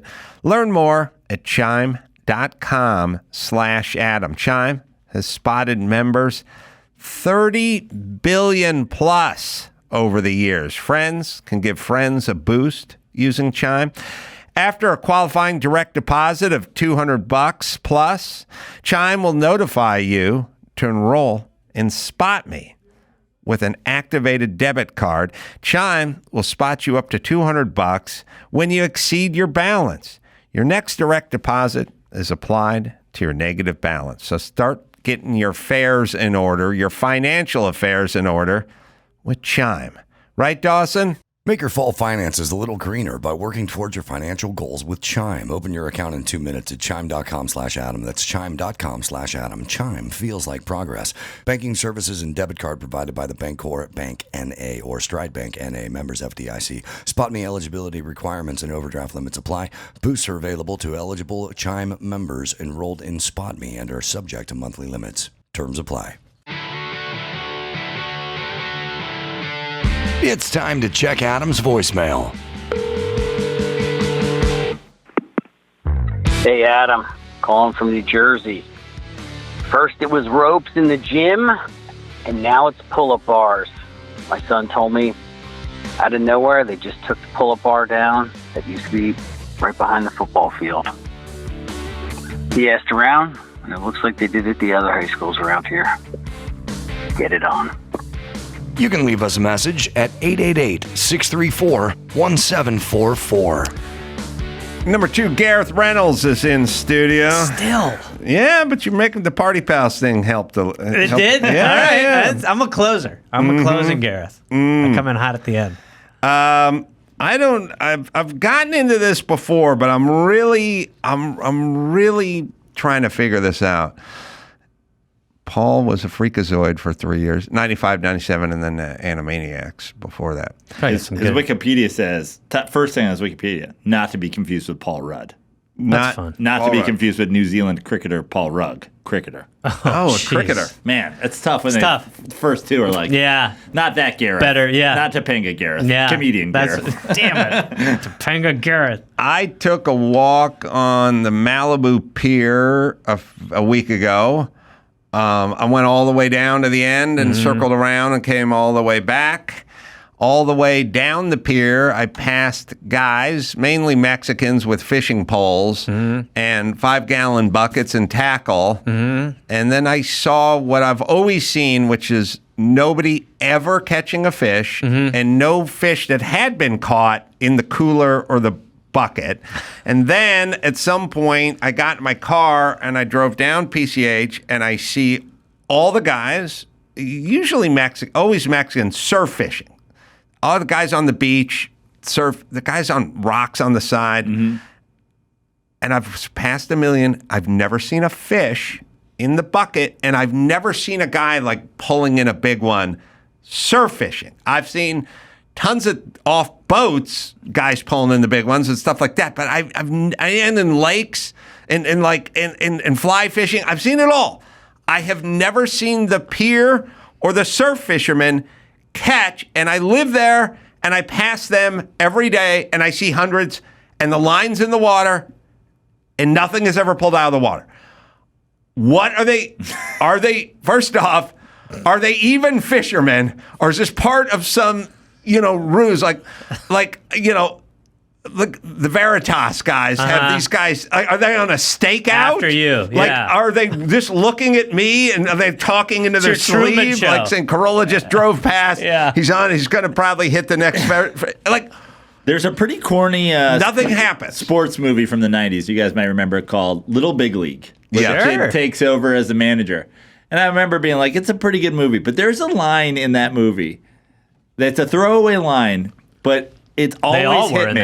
It's always hit me as like, they're fishing, and the kid says, if we never catch anything, are we even fishing? Ooh, right. Or are we just waiting? And it's like, are those guys, if you go to the pier, and you're like, I fish every day, it's like, do you? There were, I passed Buddha. 14 guys fishing, maybe 20 because they're on each side of the pier every 18 feet, bucket, same thing. Some of the guys had like their kids, old lady, whatever. They're all hung into the water. I'm walking through at 3 in the afternoon. If they've been there since 7 in the morning, there is no fish. And there's no act of pulling a fish up, and there is no evidence that there's a fish. It's not like a guy's cleaning it or something. They had a cleaning table on the pier. It's like, runs the water, guts go back into the drink, flat surface, bone dry, no evidence of anything being touched on it. What is going on? Well, you'd also think that the fact that there's 20 of them is not helpful either, especially if there's no fish. You would be like, that number should be like 4. Yeah. They all hate their wives. Yeah, Yes, it must be that. they're trying to get They might all be, they might all be picking each other up. It might be like a gay liaison app. Oh, yeah. It's just They where they're had like, that, yeah. they say there's a lot of salmon out here, and he's like, I love salmon, and they're like, come on, I'll show you my VW. Yeah, maybe Could be. like Griffith Park had that going for a while. Yeah, it's just some coded language you're using. I I know they all want to be away. So here's what I think it is, and I think it's like a two-parter. They do not catch fish. Mm-hmm. There is no evidence that any fish is ever caught, and I've never seen it. And I've walked along the beach and seen these guys, and I've driven past it every single day, and I've never... Statistically, someone would have to be reeling something in at some point. Sure. Times 1 million times I've passed these guys. Never a thing, right? So first off, I don't think there's a hook and bait. I think there's a battery. Like a spark plug just tied off like as a weight, and they just throw it in. I don't think they're fishing. Okay. I don't. Now, here's what I think. I agree with Joe. They want to get away from the old lady. Mm-hmm. I also agree that where they live in Reseda, it's currently 111 degrees, and the pier is 74 degrees. So it's much better. Thirdly, they are a proud sort of working class person, and Whitey can loaf around the beach all day guilt-free. Mm-hmm. The Mexican guy's got to have some purpose. Got to have something to do. Selling mangoes, fishing, you know what I mean? Like, the Mexican guy can't pitch, I'm just going to the fucking pier and I'm just going to air out my balls for 9 hours. Right. Like, that wouldn't fly in his culture. They need an activity. Plus, I think there's an element that if you just walked out to Malibu and you just saw Mexican guys just sort of lounging about, someone would make a phone call. Yeah. Like, what are these guys doing? They don't live around here. They're not up to anything. The guy who arrested Tyreek Hill. Be like, That's you can't right. just stand here. It's illegal. Right. But you give them an activity. Sure. And it's it's perfect context, because this is a place where there are no Mexicans live here. And you don't see a lot of lounging Mexicans. They work. They're doing the gardening and doing the carpentry. Not journeyman, but they're doing carpentry over there. This gives them a reason to hang at the beach all day. Whitey's not alarmed because you pass by and you have context. I got this Mexican guy who lives in Reseda, but he's fishing. He's fishing. But they never fish. There's no fish. They do not bring fish. Or maybe I'm wrong. Have you seen... No, Joe, you go to the beach all the time. There's a couple of things I've never seen. I've never been on the beach when the guy with the metal detector was like, "Look, a watch." Yeah, I've seen him pull up like old Schlitz cans and stuff like that every once in a while. A diamond ring. Oh, no, that's the white version of wanting to get away.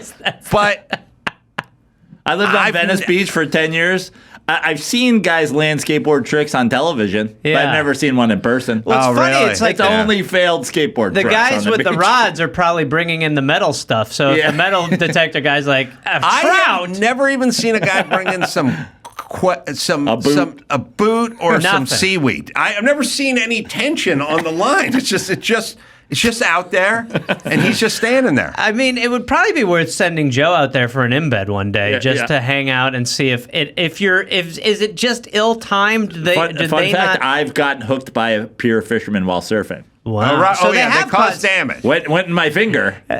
Oh, really? Yeah. Caught in the finger, and then I was just like. And you say no tension. First time ever I've seen that. I was like, let the fucking line out. I got one. Wow. I'm pulling on it, and I got something. Unhook it from my finger. So, in terms of eating, it's a non-story. There's no food. There's no protein. No sustenance. There's nothing from the sea. In terms of even just pulling up stuff you can't eat, I've never seen it. And so they're just trying to get away from their family and not have Whitey call the cops. You are right that it is the perfect cover to get away and have nothing to do, and yet the appearance of something going on. Yes. I mean, I would imagine at some point, someone had to have caught something. But I've never seen it. Totally by accident. He's like, I didn't even put fucking bait on, so I don't know how I did get this fish. Yeah. Like the metal detector guy's just creeping on chicks, right? That's his thing. Yeah. Maybe. There's definitely one or two who are out there in earnest thinking it's treasure time. Even those, I would say those guys have a higher batting average. Plus, there's a lot of investment into that equipment. Zeros. Yeah, whereas like the fishing rod, especially if you have there's no fishing line or anything. Yeah, I've never seen it. And this time when I walked the pier, I literally stopped and looked in everyone's bucket, even had a couple of questions. Where is this fish? That's a great new image of you going down there and sort of interrogating them. Yeah. Probably good energy they're feeling right there. Like, you got any fish? Can I see what you're working with here a little bit? You ever caught a fish? Yeah. Come to my house for a minute. I want to talk to you a little further about this. It just wouldn't work if the Malibu Pier was filled with Mexicans just standing around. It would be nothing. It's different. Somebody would say something. There'd be some questions. Yeah. Mexicans What are we doing here? So good at pulling food out of the ground. Can't pull a stitch out of the ground. That's tough. No. That's a white guy's game. Yeah. That's the Bass Pro Shop guy. There's no white guys fishing. No. There is one super ambitious guy. And somewhere around the middle of Malibu along PCH, there is a rock formation that's literally at sea, but only like 20 feet. And there's some guy who weathers the tide and gets onto the rock formation and does his surf fishing off the rock. But it only means his line is 18 feet further out than the guy who'd be standing in the water. It's a lot to go through. It's a lot of danger. To point break it just for that one little He zone. kind of claims it in the name of Spain, like that's his rock. You cannot. This is Spain. He'd get pissed if you showed up and make room. That's the move. Show up on the rock. Just swim on the rock and be like, hey, man. You got company. Well, even the Mexican guys, their wives can walk out on the pier. They're like, you've been out here for fucking 8 hours. That guy. She's not walking out on the slippery rocks without galoshes. I wish that was a metal detector guy just on that little rock there. Like, something will come. Yeah. And now they're at the point where they now have the rod holder that they plant in the sand, and then they just go sit over there and grab a siesta on the beach. So are we fishing at this point? Like, there's literally a stick holding your rod and reel, and you're drinking beer and passed out on the sand. Are we even involved with the act of fishing? No. Anymore. That's why I go back to the great philosopher of Little Big League. Yeah, you keep going back there. Good move. Yeah. I think when I went, even when I've gone fishing on a boat, a lot of times it has just been about getting drunk. Oh, yeah. It's just been, I've had many times going out on the water and been like, there's nothing, and you are just, it is a good cover. It's definitely something most women don't want to go do. Mm-hmm. So that's why it is one of those very roped off activities, which is maybe just the perfect cover. What do you do when you get them? Yeah. Scale them, we get their guts out. Yeah. Man stuff. Is it a lot of blood? So much blood. Yeah. You wouldn't understand. Well, we bait them. We take a live minnow and we put the hook through their eyeball. And then we throw them in an open sea. Yeah, we cut each other's hands and shake them. I wonder if any of these guys are buying fish on the way home. By the way, that's a great business. Just open a fish market right there. Well, I think these guys are hitting the Mexican food market in Sunland or Sun Valley, on the way when they get in, just $9 for one gutted bass, sitting there. That's enough to keep the old lady quiet for the next trip out, because you can only come back empty-handed so many times. Yeah, right? Before she's like, don't go anymore. Yeah, what are you doing? Yeah. Who are you fucking at that beach? What are you doing? You're not the metal catching. detector guy. I know what you're not doing. Catching fucking fish. That's what you're not doing. Yeah, and then the one day you come back with too many to compensate. She's like, 30 fish. It's also a weird. What, you already made ceviche out of it? The metronome of people's minds, how long could you just stand against the railing of the pier in Malibu doing nothing and catching nothing before you just went, fuck this, I'm packing it in? Those guys evidently can stand there for 7 hours just with nothing. Yeah. Not pulling anything up. No. They're not listening to audiobooks or anything. It's just they're not listening to that there. Fucking bitch, though. Yeah. That's right. That's true. The shrew is not bothering them back in Reseda in the small, cramped, hot apartment. Yeah. But it is. We've all agreed it's a ruse for sure to get away and to not be bothered by Karens and nosy Whitey who want to know why you're standing around Malibu so long. Well, have you also? I mean, this is just. I'm just throwing out other ideas, but there's a thing where people say, you've never seen your neighbors bringing in their groceries, right? It's a thing. Think about it. You've never seen your neighbors bringing in their groceries, but they do it and you do it, but you've never seen it. I didn't know that was a thing. It's a thing. People say, it's is it possible that we just it doesn't register. We only notice them standing. You just don't notice your neighbors reeling in the fish. I was playing. I agree with you. I'm just playing counterpoint here. I feel like in movies they always see the neighbor bring the food in. Right. But maybe not in real life. In movies, there's a baguette, there's celery. Celery in the baguette. There's always a baguette. It's a little too convenient if you ask Somebody's me. got to pitch another tall food to be hanging out. You know what I mean? I think we're burnt out on celery. Yeah. It's such a canard, We you need know. another, The baguette and the celery, we don't eat that much of it. That's from the 40s. Yeah. Someone's got a salmon. It could be a salmon just for when you bring home. What a day I had at the water, hun. And I got a baguette. What's that out of your bag? Oh, it's a Yu-Gi-Oh hat. Yeah. The tall hat. Yeah. The tall hat. Yeah, finally. All right, let's see. One other subject I wanted to bring up for you guys. Let's see.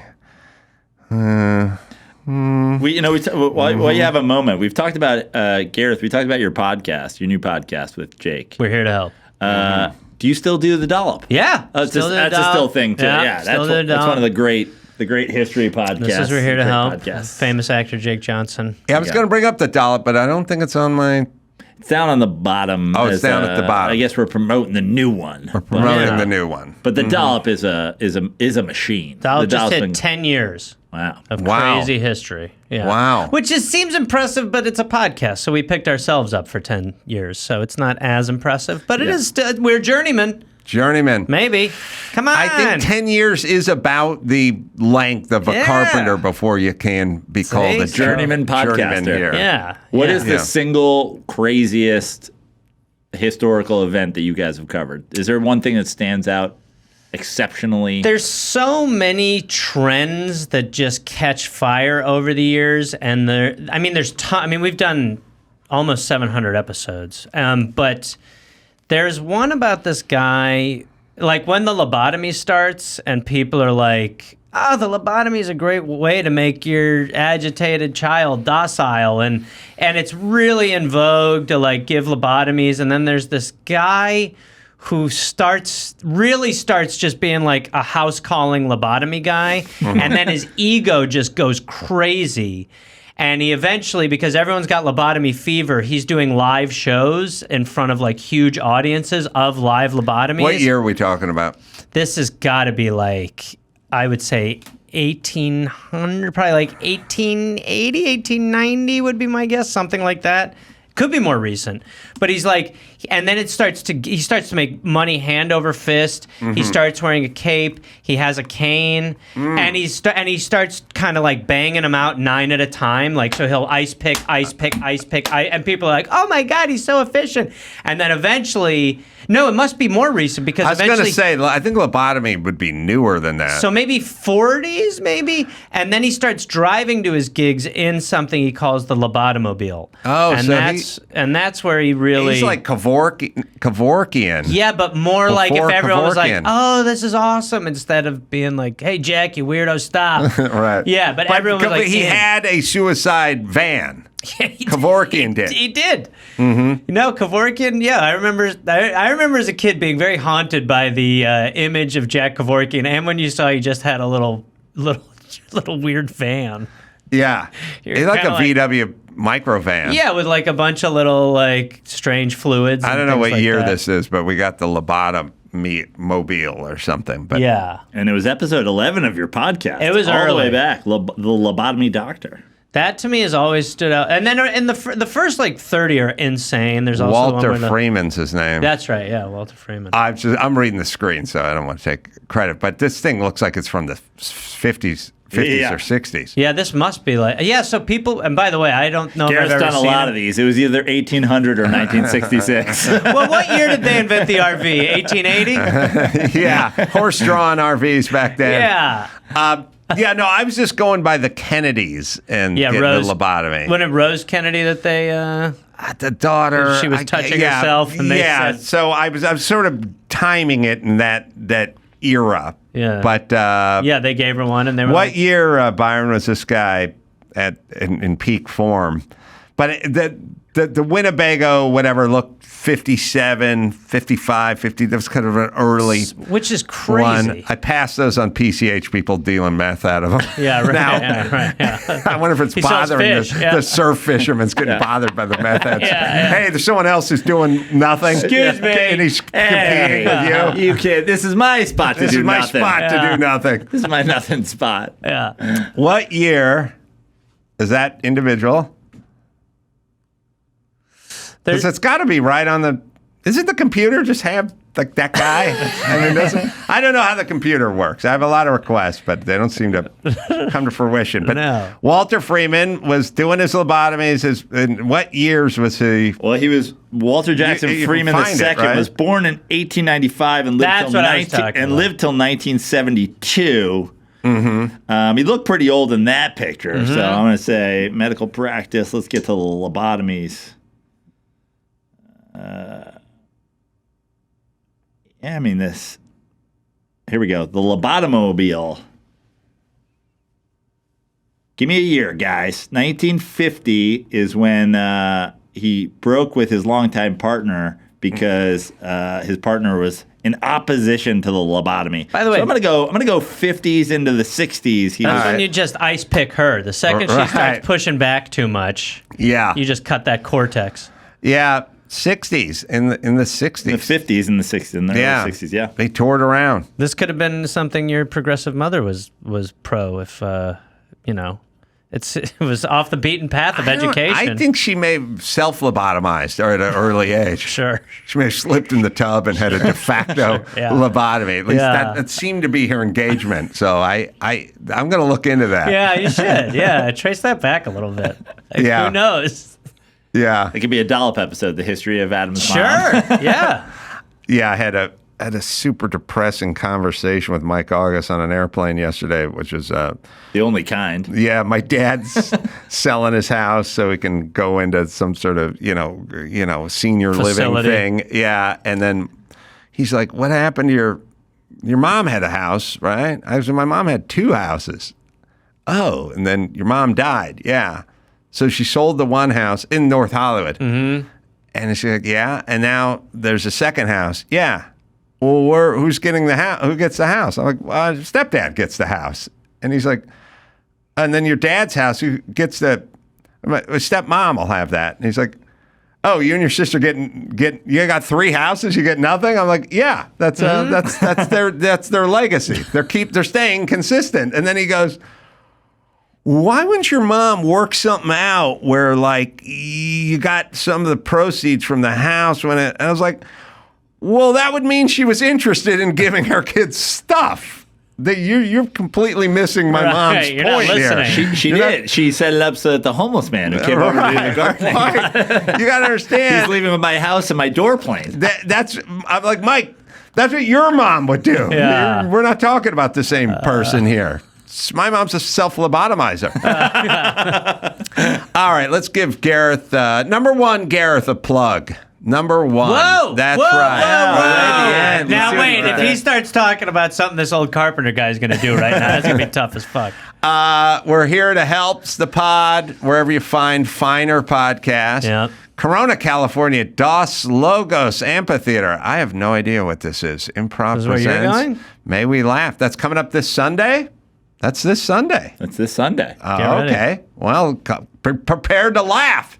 Yeah. What I'm saying to you, Nashville, Salinas Sports Complex, Reagan Dinner, September 18th. You're reading this like it's another I don't know what my schedule is. Go to adamcarolla.com and find out all live days, because I will be in Nashville, be Corona, be in Vegas, Nashville you're again. at Soul Joel's, too. I love Soul Joel's. Soul Joel's as well. Until next time, it's Adam for Gareth and Joe saying mahalo.